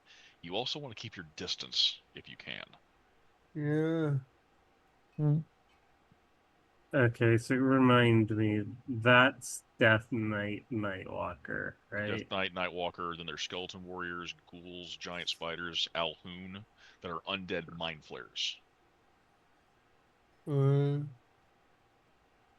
I And then, mean, we know that Nightwalker is really big.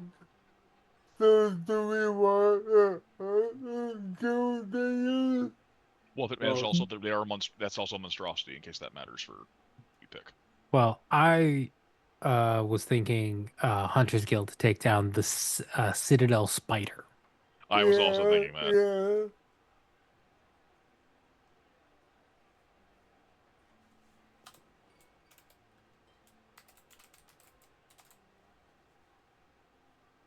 I mean, that was cool. So, yeah. so skeleton.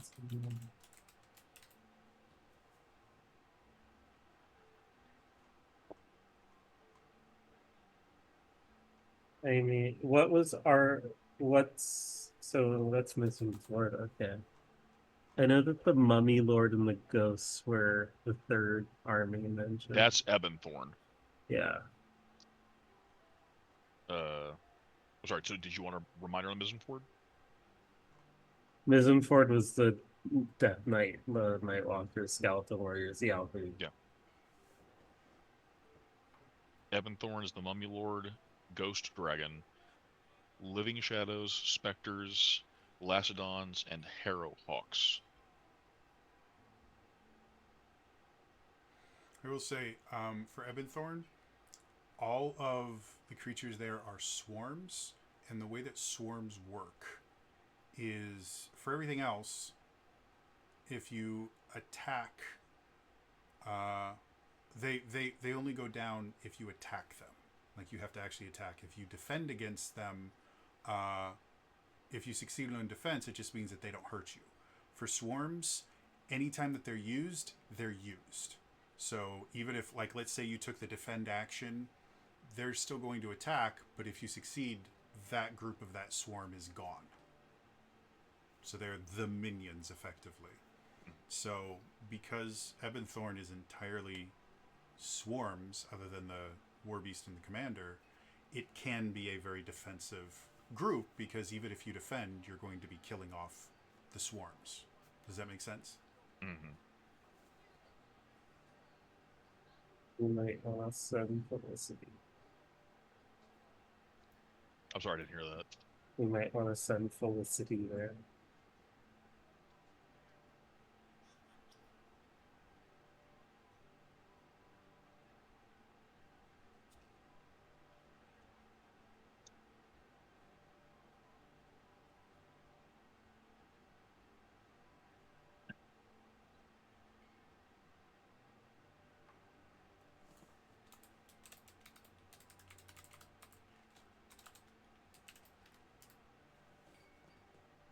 So the sheriff's good for seeming non-threatening, and then boom, attack. Mm-hmm. So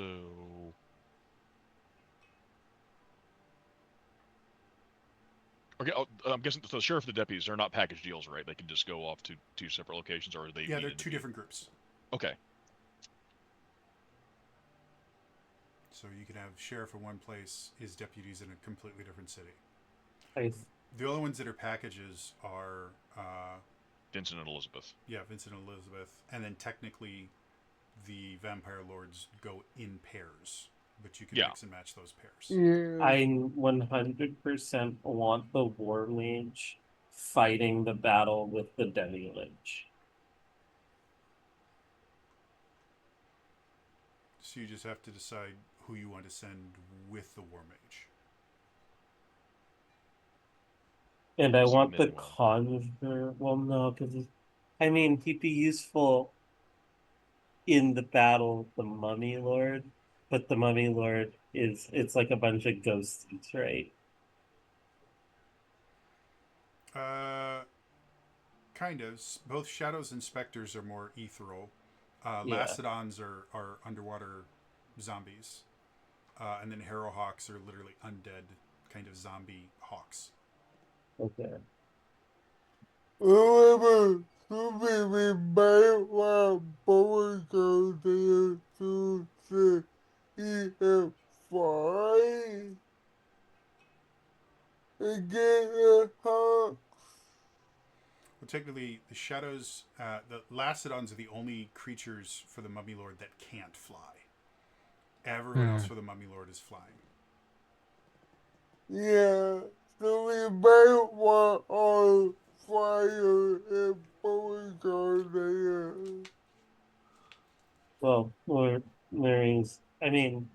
fire is good for like large amounts of enemies, so like conjuring fire elemental could be useful. Fire is always good. Yes. Well, keep in mind it's a ghost dragon. Except when it's not. Because we do have those flaming skeletons in Ilmor. The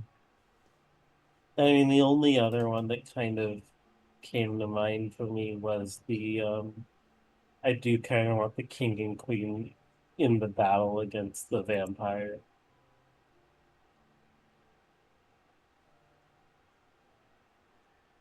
Oh, the Vampire Knight in Ilmorn. Yeah.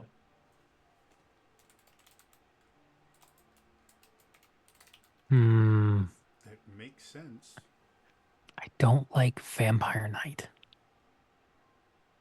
It's because he can smite them, he's paladin, and then if if they time it right, she could sunburst and permakill him. Yeah. Yeah. There's also No. they also have It vampire gets thralls in better there as in well. season 2, to be fair. There's an anime called Vampire Knight. Mm, Oh, yeah. well, no. I really I'm. like it. Johnny Young Bosch does the voice of one of the characters. Mm, Oh, And there's also a thing to be considered. If we send people to their own cities, they're going to fight better. right. yeah. Well, the problem is we don't have a lot of people from Mizzen Ford if that's the case. No. Um, Well, Mizenford is the Hunters Guild city, right? No, Mizenford is where Henri was from. It was the All one that was right. constantly under attack by beasts. Right. It's also where uh,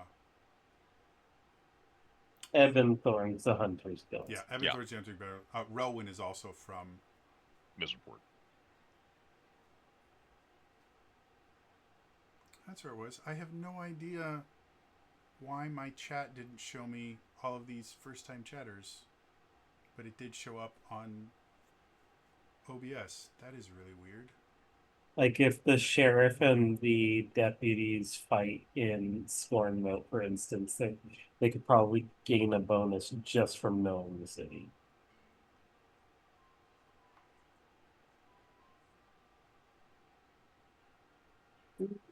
I'm also wondering. Um.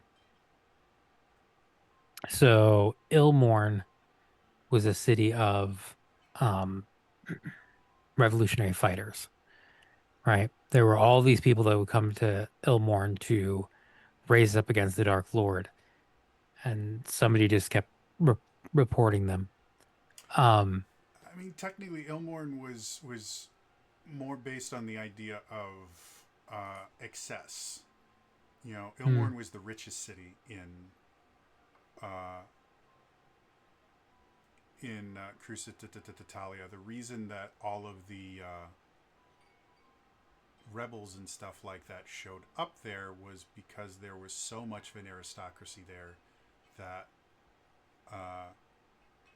they thought that they could, like, the aristocracy there inspired it. And you would, because you were there, you would get sent revolutionaries from everywhere else in Crucitalia. Got it. Okay. That was the idea behind Ilmorn was the aristocracy gone mad.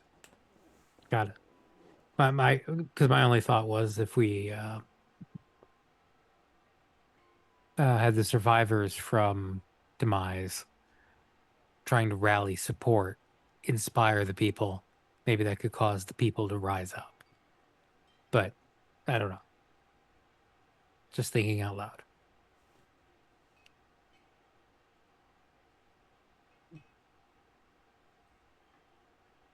Again, it's like it sounds like they have like again. It's not just because I'm from there, but like it seems like range you want best for Mizzen Ford. So it's like maybe like either like the crossbowmen,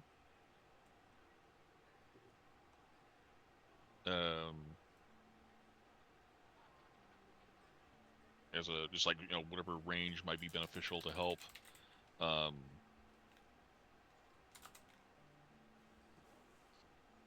Oh, what about Beauregard's Reign of Fire?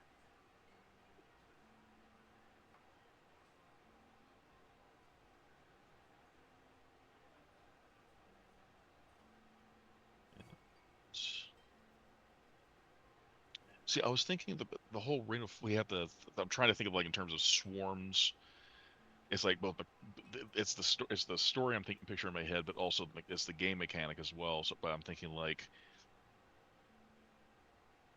I was thinking like they were saying earlier about the whole flying situation. I didn't know if that was a factor or not.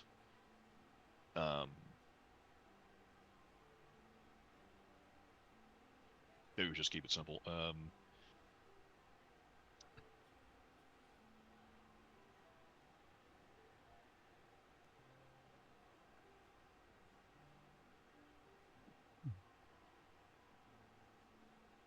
I mean, I don't really feel like there's a hard counter to a Death Knight and a Nightwalker. It's just try and kill them. Yeah. Well, I'm also just trying to kind of like what's the best counter for them versus their ability, because like the aura the Nightwalker's gonna have is gonna be like really bad. That's the reason whole reason, like again, I'm saying like the whole range thing. Oh, the deputies all have ranged weapons as well. Yeah. Yeah. It was maybe more for it. And you get the name of for defense. I think we wanted. Did we say that? I thought someone said Felicity for Ebonthorn. Oh. Well, if swarms can just be defended against and then they kind of die off, if we put Felicity and Evanthorn and she can use that ability at first to give everyone a Yeah. bonus. Makes sense. Yeah.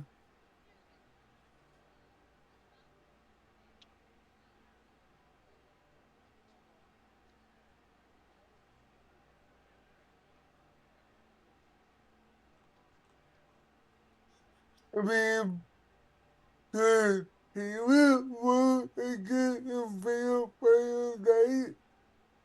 It's. I was also thinking like maybe the Warlock goes to Mistborn 4 because they have those undead mind flares as well. I didn't know if the Maddening Darkness would be a nice counter versus them.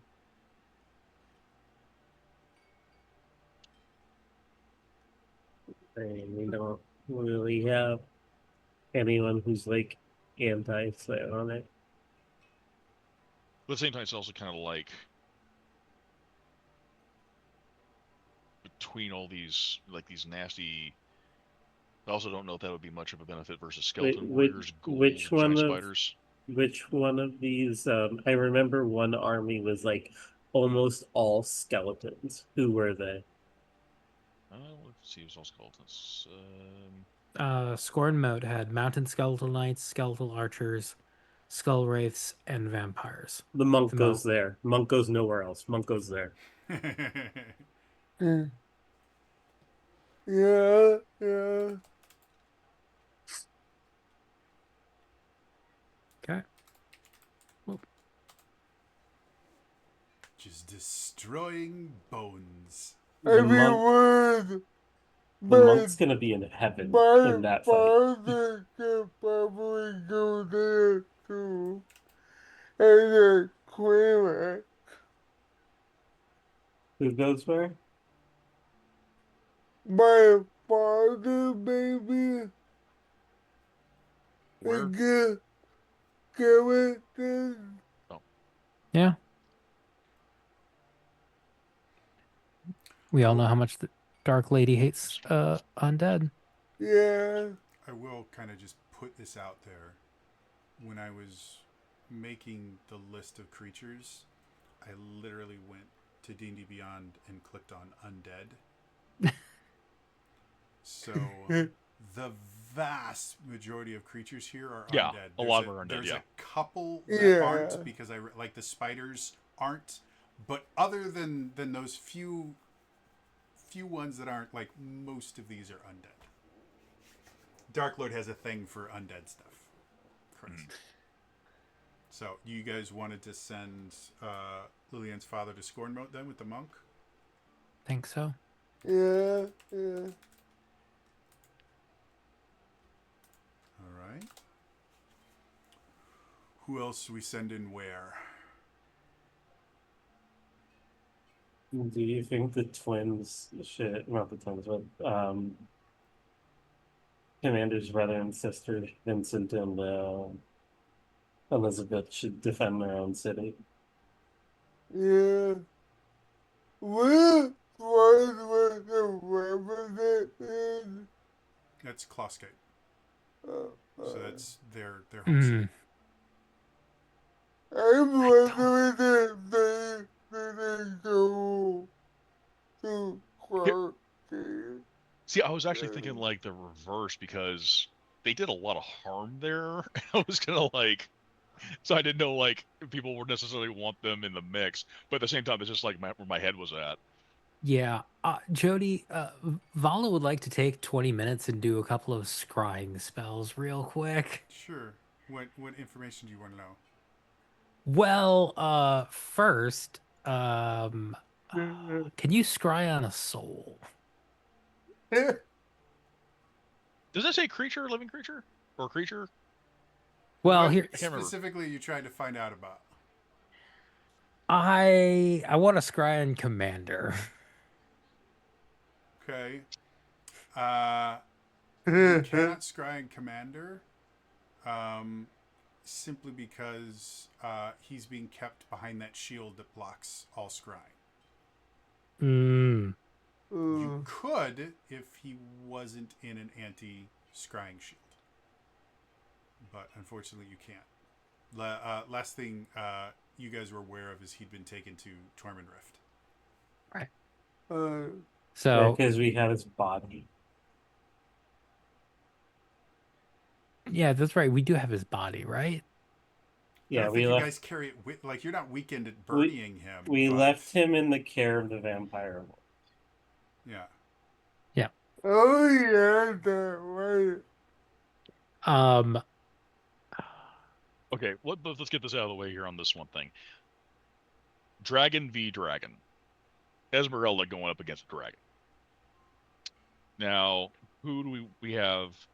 The choices are for the dragons, I'm going to guess. We have Ghost Dragon, we have Death Dragon, and that's pretty much it on the dragon side. Yes. As far Unless as the someone war has beasts. a different idea, like, Storm Giant Skeleton or something like that. uh, uh, uh, I'm thinking Death Dragon. A Ghost Dragon seems more ethereal. Yeah. Okay. So Death Dragon would be Kloskate. I can find out Esmeralda. All right. Um, Unless something better, because again, it's like she will turn into a dragon. I don't know if this, but I just figured Dragon v Dragon. no, I like this. I I will like this idea. I will point out in Klausgate, every single one of the houses has a magic explosive underneath it that some of them have been disarmed. But it hasn't been long enough for all of them to have been disarmed. And Elizabeth has the key to all of those.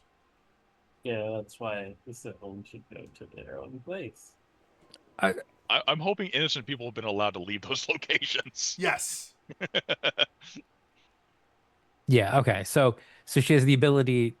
So one, she has the ability to set them off, and two, we have the knowledge that she could set them off safely without hurting innocent bystanders. Mm-hmm. Okay. So yeah, let's send Vincent and Elizabeth to Klausgate. Oh, Um. All right. So my first use of scrying was a bust.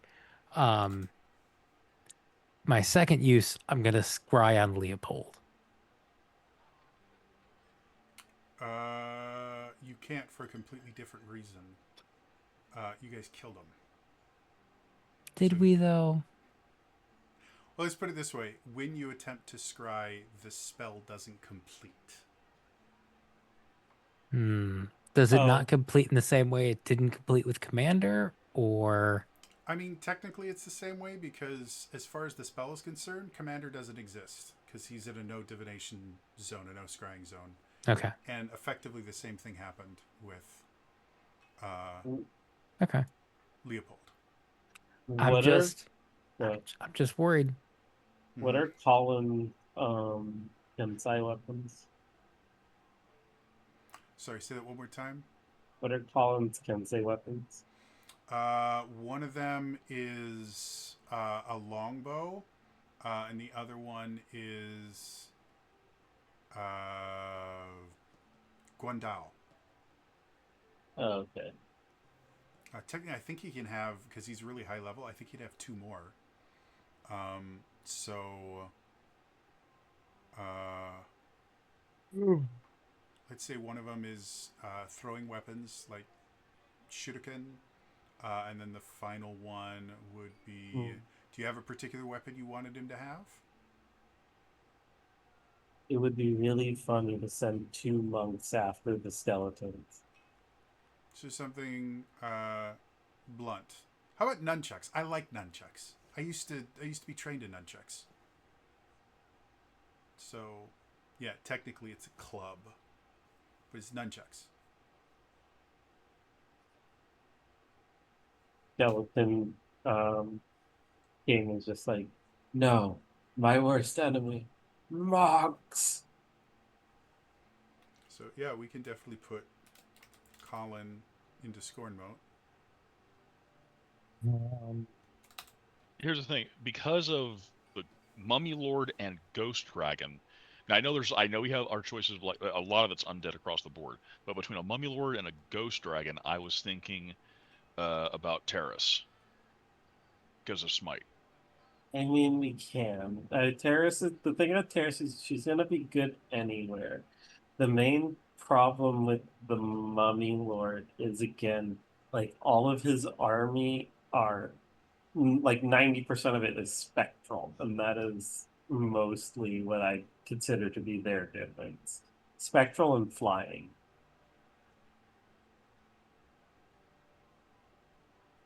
If it was mostly mummies, I would say burn it with fire, but mostly it's spectral flying things. Yeah. Well, then, do you want to put like bow there? No, because I'm not sure. I'm not sure what to do with the mummy lord. I mean, Sort how of. about the blood hunters?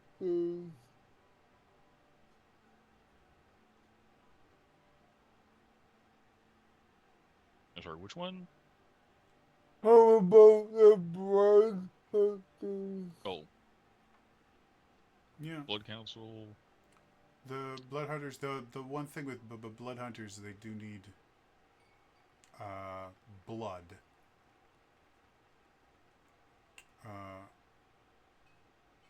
So for spectral things, I would probably say that most of their blood curses wouldn't work. For anything else, there's a blood-like substance in it.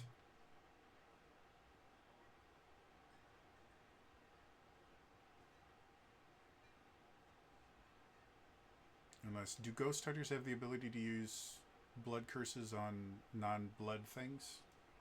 I would say that's one of their abilities. Yeah, I know really does.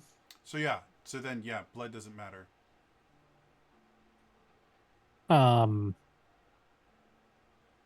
We could send my uncle to fight the ghosts.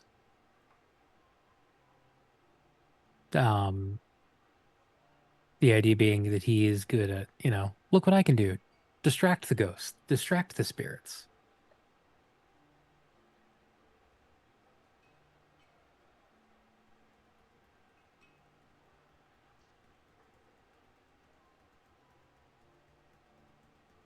And with it being more of a defensive thing, since you guys are setting Felicity there, he would get additional bonuses just from Felicity being there.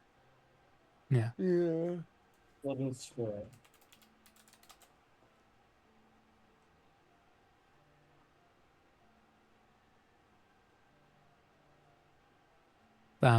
Putting them in.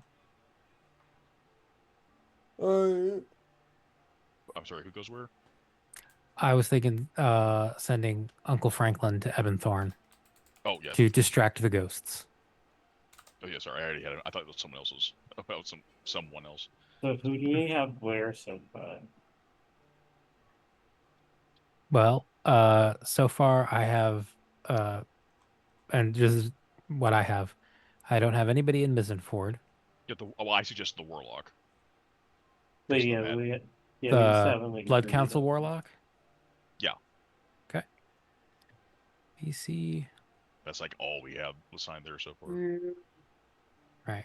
And so that means we'll have to put another Blood Council member there. Ebenthorn, I have Felicity and Franklin. In Klausgate, I have Esmeralda, Vincent, and Elizabeth. So that's Which 3. one? Plus. Klausgate. And that's Vincent, Elizabeth, and him. Esmeralda. Right. In Scorn Moat, I have the monk from Scorn Moat, Colin, and Henri, Lillian's Lily. father. Yeah. In Minwell, I just have one member of the Blood Council, the War Mage, assigned. Hmm. And then in Ilmorn, I have Hunter's Guild, the King of Valakovia, and Queen of Valakovia. Yeah. So that still leaves Sheriff, Deputy, Beauregard, Bees Rangers, the Blacksmith, Red, Balthazar, Rescued Blood Hunters, Terrace, Alex, Survivors from Demise Tower, Kevin and crew, the Wizard from Scorn Moat, the Crossbowman from Scorn Moat, Oh, and Hunter's Guild. Vala's sister Senna, as well as 4 more members of the Blood Council.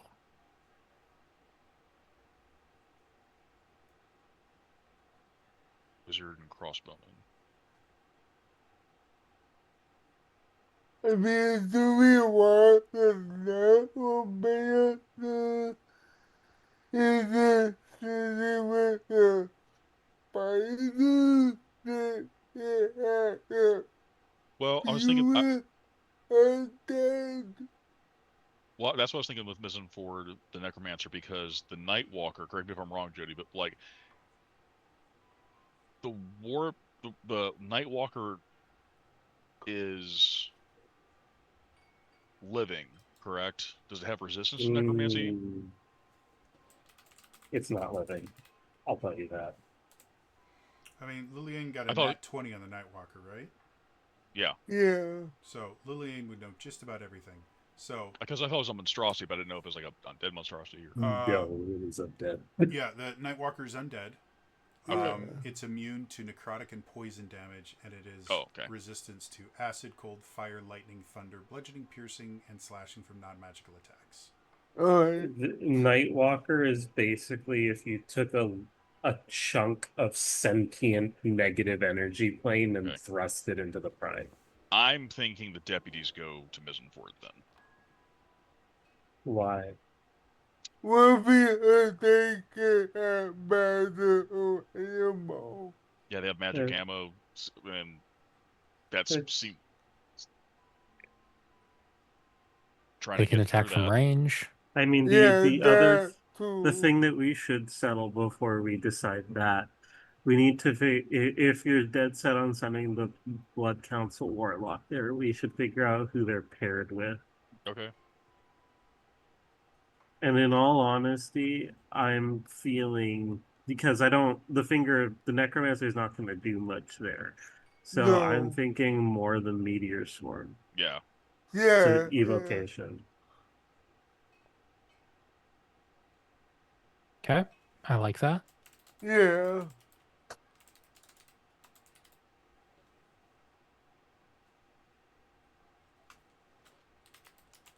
What's the army of the Demi-Lich again? The Demi Demi-Lich, Middenwell. Demi-Lich, the War Beast is a blob of annihilation, and the troops are Flame Skulls, Deathlocks, Phantom Warriors, and Zombie Swarms.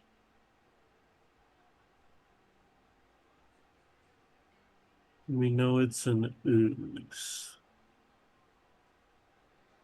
If anyone's unaware with Flame Skulls, they attack by casting Firebolt and Fireball. So they are spellcasters. Yeah, that's why the War Mage was sent. Yeah. Because that's probably the biggest group of spell casting. Yeah.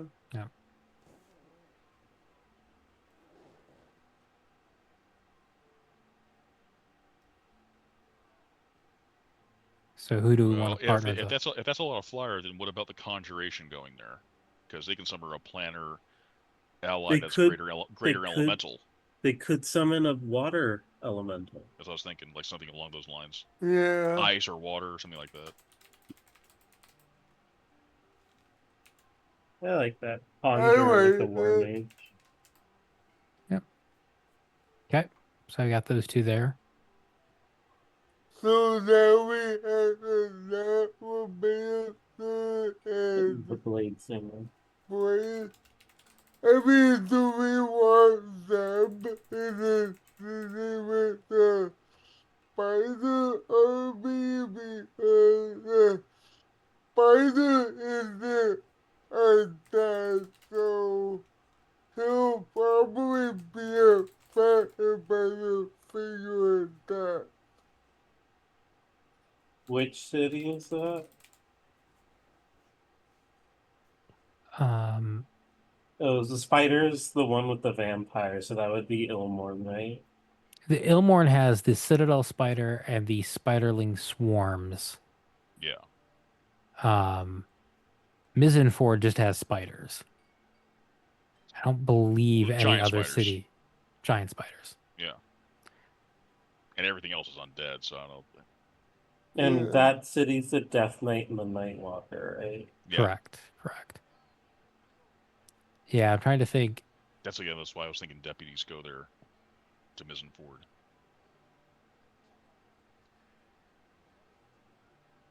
Yeah, I mean, aside from the spiders, I think everything else is undead. Yeah. Well, the funny thing about undead is it doesn't necessarily mean resistant to necromancy. So certain undead are, like Nightwalkers. Right. Yeah. And usually the spectral kind, so keep the necromancer away from the ghosts. Well, we already got the warlock and the evocation going there. Yeah. Yeah, that So- what I was thinking. Maybe that will be a citadel by the So send the Necromancer to Ilmorn. That would mean the Blade Singer would have to go to Ilmorn. And the Blade Singer. Yeah. Because I that's think- those two. I think that would defend Ilmorn, I'll be honest. Because we have the King and Queen and the Hunters Guild there. Yep. King, Queen, Hunter's Guild, and the Necromancer and the Blade Singer. So that's 4 for Ilmorn. Yeah. Alright. No, it's 5. Yeah, it's 5. Hunter's Well- Guild, King, Queen, Necromancer, Bladesinger. Well, right, but the Necromancer and the Blade Singer are considered one unit. Yeah. So there are 4 yeah, units. Oh, okay. Yeah. Yeah. Okay. And we'll have the. Let's just go ahead and put the what's it called deputies in the Mizenford because I do agree having magical ammo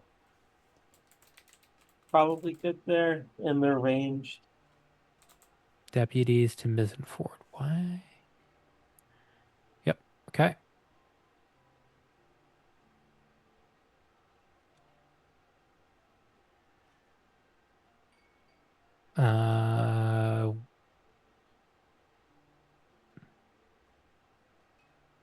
All right, where are we thinking for the sheriff?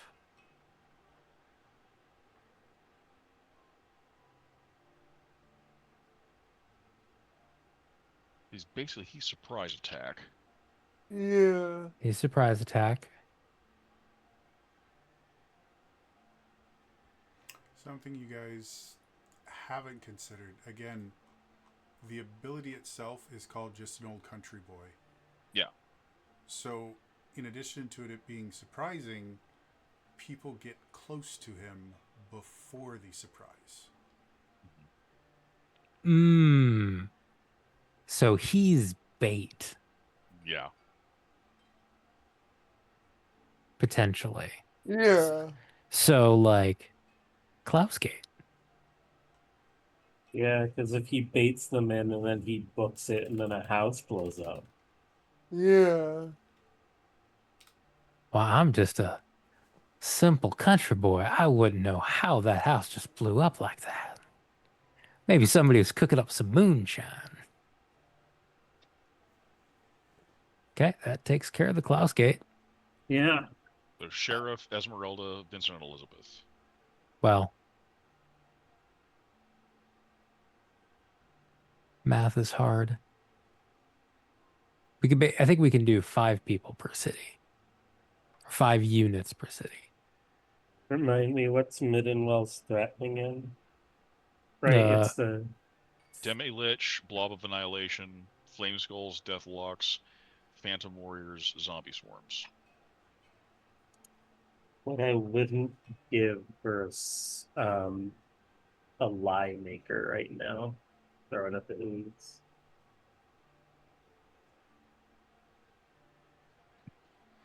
Well, you do have Red, whose ability is I know a guy. Oh my god, we do. Yeah. Hit the ooze with that rare base damage. That basic damage. All right. And since Midwell is the commerce center, right? Mm-hmm. It would make sense that he knows a guy. Somebody there's got access to everything. So Yeah. from a story standpoint, I like that.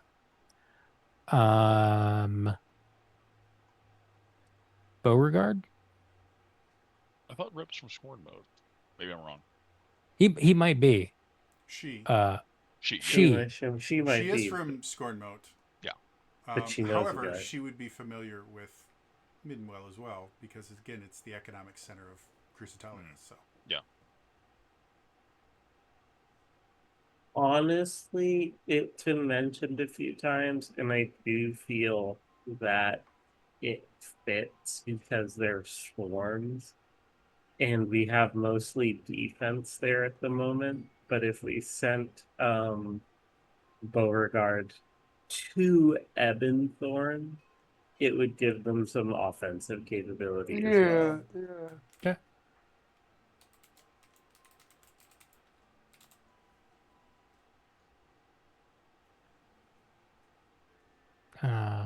So what did that mean about you that one?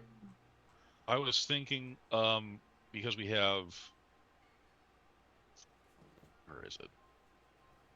Flaming skeletons. That sounds like they're going to detonate.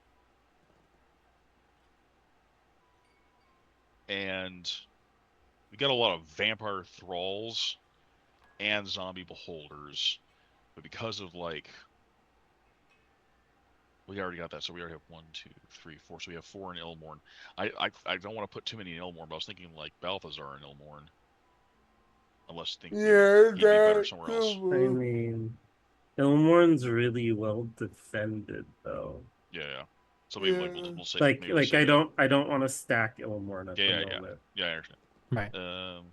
We do need to figure out. Do you just want Balthazar send Balthazar to Ebenthorn?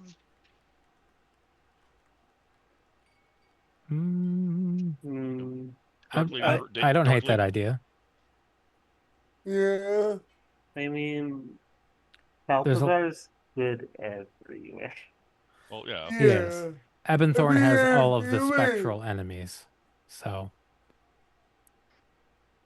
Yeah. I mean, because there's so many spectral enemies in Ebenthorn, and if the Blood Hunters are ghost hunters, that would make sense. Yeah. yeah. Although the concern with that would be the blood hunters being able to blood curse the specters. Yeah, Yeah. but they don't need to worry about blood being ghost slayer. Yeah, Okay. that's what I mean. Yeah. They're all like Lilianne's group. to make things easier, they have the ability to blood curse anything. It's less things that I have to try and remember. I love the idea. You can't curse me. I don't have blood. Wait a minute. What's this red stuff? Oh God, no! And then I don't have blood. I didn't have blood. I have blood. Oh shit! And then when they get to the Mummy Lord and they switch all their radiant rights for fire, and he's just like, All right. Uh, so Blood Hunters and Evanthorn. So right now for Ebonthorn, I've got Felicity, Franklin, Beauregard, Balthazar, and the Blood Hunters. Unless we want to move Balthazar somewhere else. I didn't stick Balthazar there. I Just because, suggested Balthazar. yeah. I have Felicity, Frank, Beauregard, and the Bleed Hunters. All right. So I'm moving Balthazar back down to the bench. Yeah. We He's have benched. we have 4 in Ebonthorn, we have 4 in Klossgate, we have 4 in Ilmorn, so I'm not too concerned with that. We have Okay. 3 in Scorn Mode at the moment, Yep. 2 in Middenwell, and 2 in Mizenville. Yep. And I still have 1, 2, 3, 4, 5, 6, 7, 8, 9, 10 people to be allocated. what if we want to? Pardon? What if we want to? Yeah, you guys haven't played. He said plus us. Oh yeah, that's right. Plus us. Yeah. I was thinking we could like save that for last. Yeah. Wait, we're gonna split the party? Well, maybe kind of because like there's like 4 of us in 6 cities. I was thinking like us maybe because like shore up where we think if someone might be lacking, Yeah. or we do the best. We just clear out one whole city and all go there, so Jody has to play us assaulting it. I was thinking scorched earth, and we just detonate everything else. Well, I'm thinking if these You guys can't wipe us out if we wipe us out. if they're using these gates to transport, if we know where that gate opens up at, can we just like, I don't know, put like a wall of force in front of the gate so that way when they come through, there's nowhere for them to materialize and it's like bugs on a windshield? I'm gonna guess they get to know where they're planning to teleport. I don't know if we have that intel. Probably not. The gates will be conjured when they start the attacks, so they'll be able to know. Like if you put a wall of force, they'll just move it. It doesn't quite follow Stargate rules, so Thank you. it's like, can we build an iris? Or could we put our own gate in front of their gate so that way when they step through, they're just teleported elsewhere? Or give it the creator portal somewhere else. You guys have a portal that's just like 300 feet in the air, so they just fall. It's a good thought. However, you guys have no idea where the gates are going to be. Yeah. Because I don't know how long we'll be able to take it. We'll have to pause. But I was thinking, okay, so let's think about this in regards to what we can do. Alex, he's sneak, attack, assault. So he's kind of like a direct up front doing something Yeah. to someone. So, I mean, the only concern obviously being the Nightwalker. There's Mizenford, but then there's also, let's see, Klausgate's got. Let's see, the only ones that don't have 4. So I don't think Mizenford. Mizenford has 2. No. Scorn Mode has 3, and Middenwell has 2. Yeah. So it's like, yeah. So Middenwell got that blob, but there's Flame Skulls, Deathlocks, Phantom Warriors, and Zombie Swarms. Who's the big general in Middenwell? Demi-Lich. Yeah. What we want to do and get those swarms.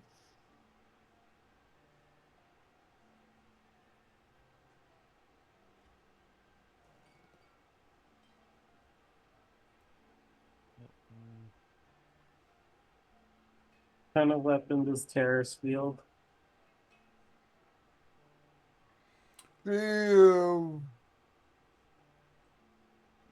Probably wait. you want something to your Paladin? Jody.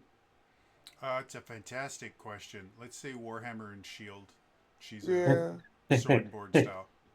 Can we put Paris against the skeletons, dude? You just really like this idea of bludgeoning damage against skeletons. I do. Somebody wants some skeleton powder. Keep in mind also there's a storm giant skeleton there. So I mean, Yeah. that's not the worst choice. Yeah, we've Yeah. sent 2 monks, Terrace to Scornmote, and then Henri to back them up. Yeah, I kind like that. Let's see from remote, so So terrorist to squirm mode. Yep. yeah. Yep.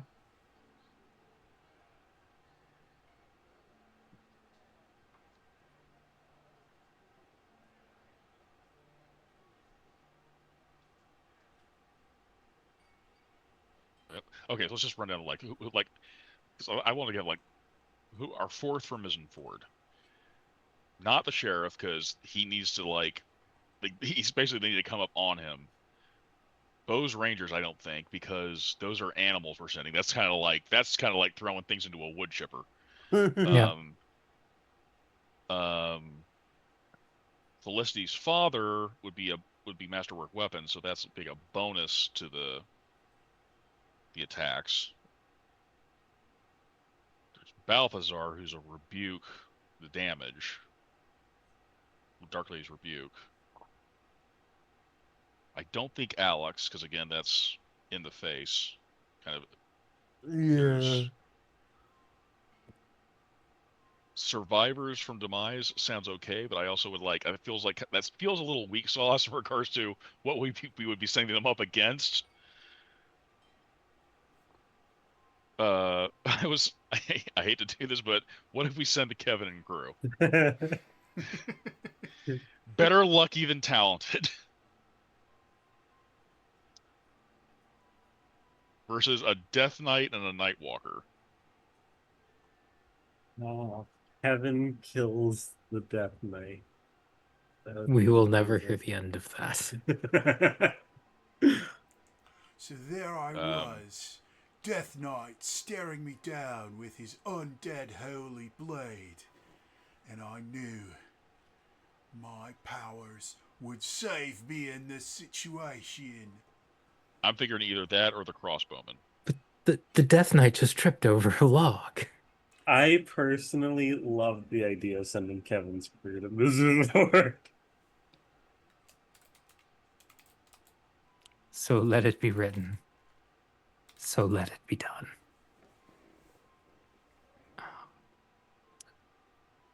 And I have the sheriff going to Klausgate, I believe.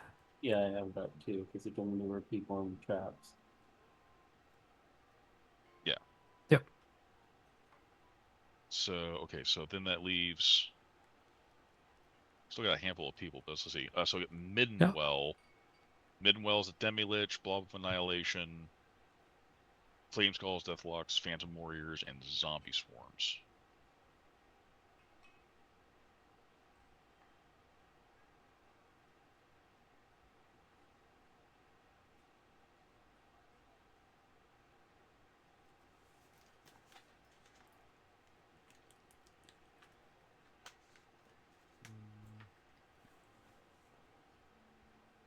There's.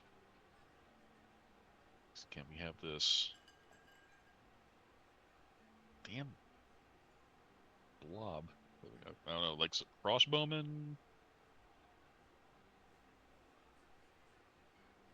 Balthazar. I mean, just for the Demi-Lich reason. Yeah. Yeah, we could send Balthazar. Yeah, yeah. Balthazar to Middenwell. Yeah.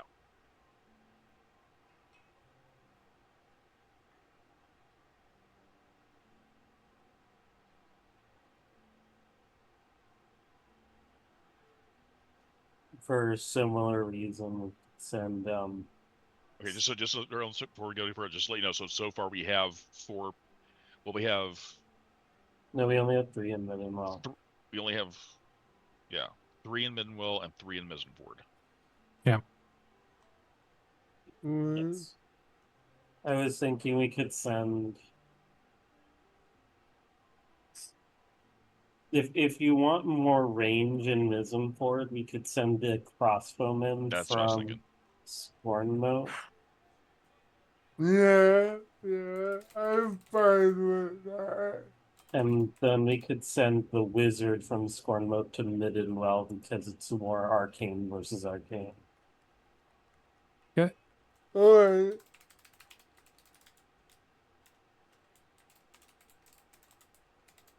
And now we have 4 in everywhere, so we can kind of start Yeah. shoring up things. Okay, so that leaves Sheriff. No, Sheriff is in Clausgate. Oh, that's right. I'm sorry. It leaves Bose Rangers, Felicity's father. Did we send? I'm sorry.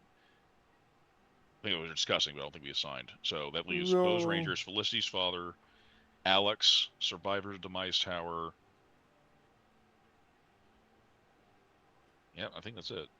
So 1 to each place. And Or no, we get 4 places get 5. And what? there's also Senna, Vala's sister. Right, very good. She will sneak someplace. So 5 places. She has too much Vala in her. There's five no way. places get 5. Yeah. I So heard, we want to be feeling stronger I right feel like now. Ilmorn is the either Ilmorn or Scornmote are the strongest defenses. Ilmorn just because those people are stacked, and Scornmote because Yeah. they have the weaponry to deal with what their threat is. Yeah. I'm putting a star by the score mode in Ilmorn just because like that seems to be the 2 we're happiest with. Yeah. Who do we think's gonna like? Okay, so like who do we think's gonna take a lot? Who's gonna take a little bit of a big beating? Because maybe that's where we want to send Senna.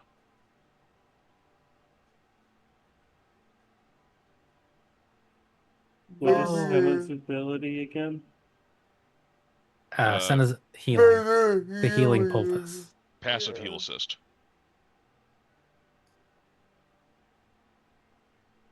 So the thing about it is we're playing a defensive game in Ebenthorn, right? What's Franklin's ability?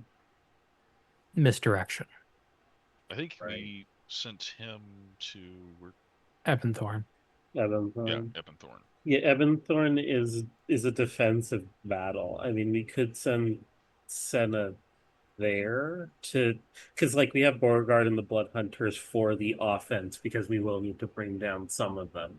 Yeah. But if we send Senna there, that increases their like defensiveness. Okay, seems fair. And also, I think it would also just make sense. Like Franklin would want to keep an eye on her. Yeah. Counterpoint. Surely for the drama of it, Senna goes to the hardest battle, which she's been hearing everybody talk about all the stuff in Misenford. And then Vala will go to Misenford to make sure she's okay. I mean, yeah, that would do. That's not the smartest play. I agree. I'm gonna above board. I'm really thinking that Rowan goes to Misenford Okay. as a possibility. Like unless otherwise. I would not stop you there. Yeah. So, where did Franklin go? Why can't I Ebenthorn. find him? Ebenthorn. Ebenthorn. All right.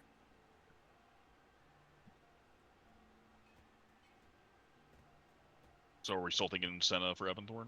Yep. Okay.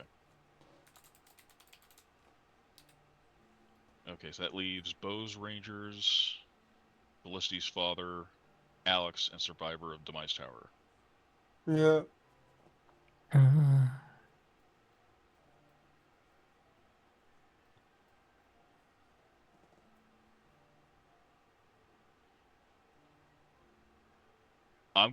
I would suggest what we got going on here. Bo's Rangers go to Klausgate because you have your living beasties versus undead beasties. You got Harrowhams, zombie dinosaurs. But you also got the gas and the whites. I mean, you could still that's still a good tangible target for them to deal with. Yep. See that. And animals could make a lot of noise to lure things into traps, just like the sheriff. Yeah. okay. So, Rangers to Klausgate. Felicity's dad.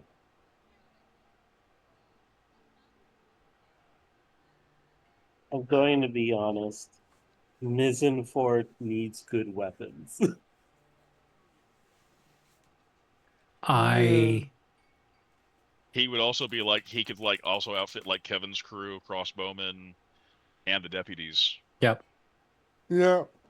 He won't be able to do much for the monk crew. Oh, I he got could, you but better like that's hands. he could, but that'd be like really stacked. I Yeah. got you better hands. He just gives them all rings. So that when they punch, they That would work. Like 10 rings per monk? All right, so There's who's Alex and who's Survivor. getting a sneak attacker?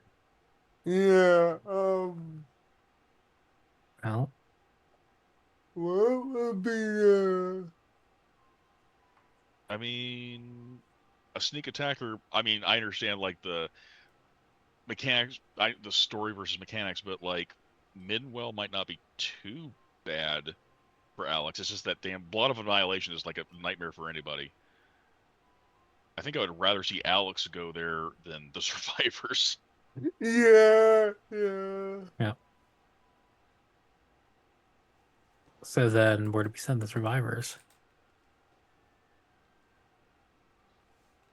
I mean, to Scorn mode or give Ilmorn? more ball to our defense.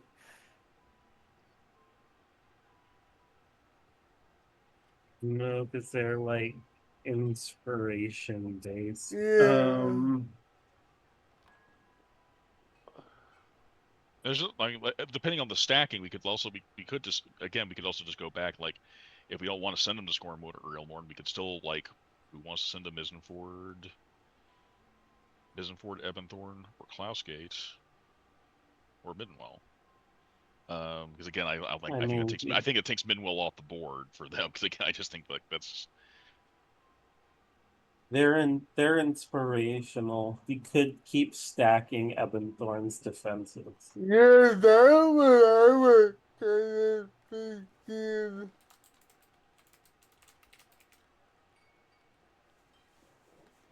okay.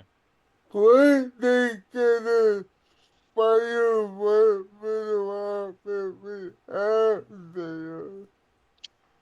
Ebonthorn. That's the Mummy Lord, the Ghost Dragon, and that's Living Shadows, Specters, Lastodons, and Harrowhawks. I'll I mean, also point that out would Lastodons, like Ghasts, paralyze. yeah. But it's also not like any other place is necessarily as nice for them to go to. They can inspire from a distance. Yeah. All right, so where are we going?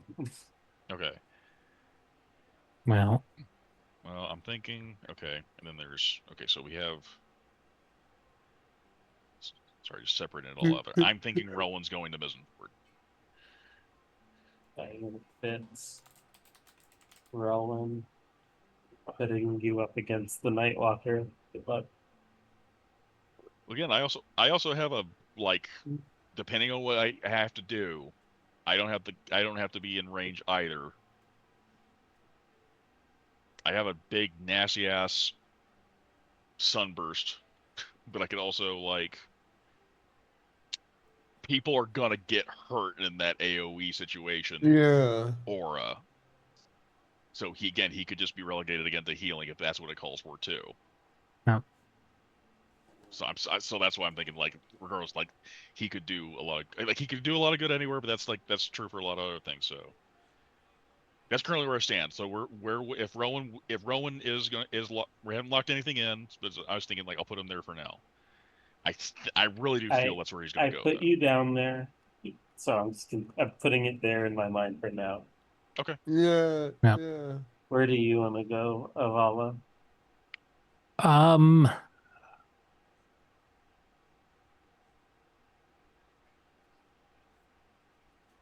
I think Ilmorn. You want to be in the big fight? Yeah. Well, and we only have 4 units there. And they're strong, they're power hitters. But Do you not see that hidden? You don't see like making up the difference for Middenwell?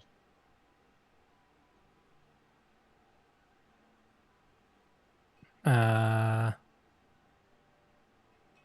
mean, I could go to Minwell. Because there's Demi Lich, the Blob of Annihilation.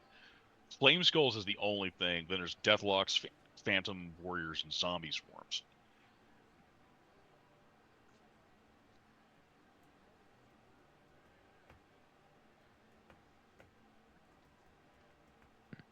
Mm.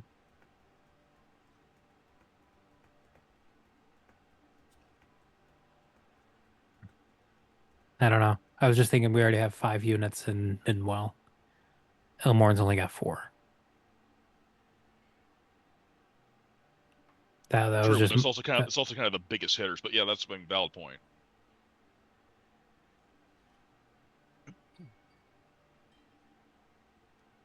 Okay, let's just put Valid there for now for Ilmorn.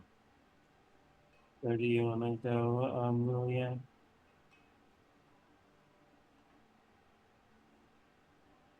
I think story-wise, Corbo might be about that, but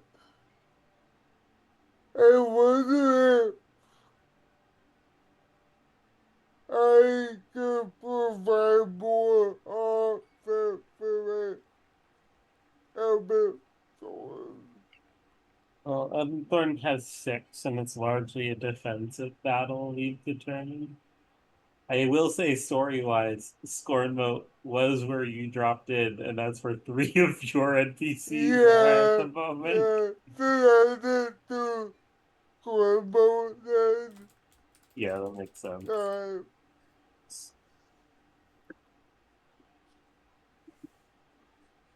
I I mean, my brother is in Ebonthorn, but That's so many. We have so many people there. yeah, yeah. I think I'd rather drop into Claw's Gate and try and make sure that Commander's siblings get through.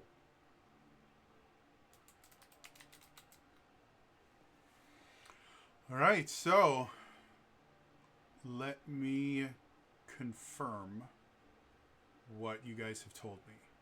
I don't feel that great about Minwell, but I don't know what else we can do. All right, so this is what I have.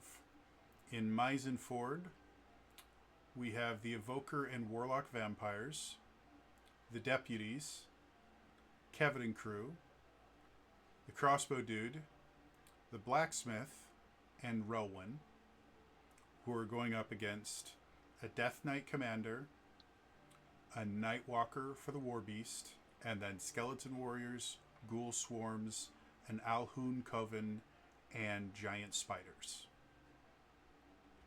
Yes. For Klausgate, I've got Esmeralda in her dragon form, Vincent and Elizabeth, the Sheriff, the Rangers, and Argenta, and they'll be going up against a Revenant, a death dragon, and then ghast swarms, white troops, dinosaur zombies, and harrowhound swarms. Cool. Then in Ebonthorn, we have Felicity, Uncle Franklin, Beauregard, the Blood Hunters, Senna, and the Demise Tower survivors. We're going to be going up against the Mummy Lord Commander, the Ghost Dragon War Beast, and then the Shadow Swarms, the Spectre Swarms, the Lacedon Swarms, and the Harrowhawk Swarms. For Scornmote, we have the Monk, Henri, Lily's dad, Colin, Terrace, and then Liliane herself. They're going up against the Skull Lord Commander, the Storm Giant Skeleton Warbeast, and then Mounted Skeleton Knights, Skeleton Archers, Sword Wraiths, and then the new Vampire Troops.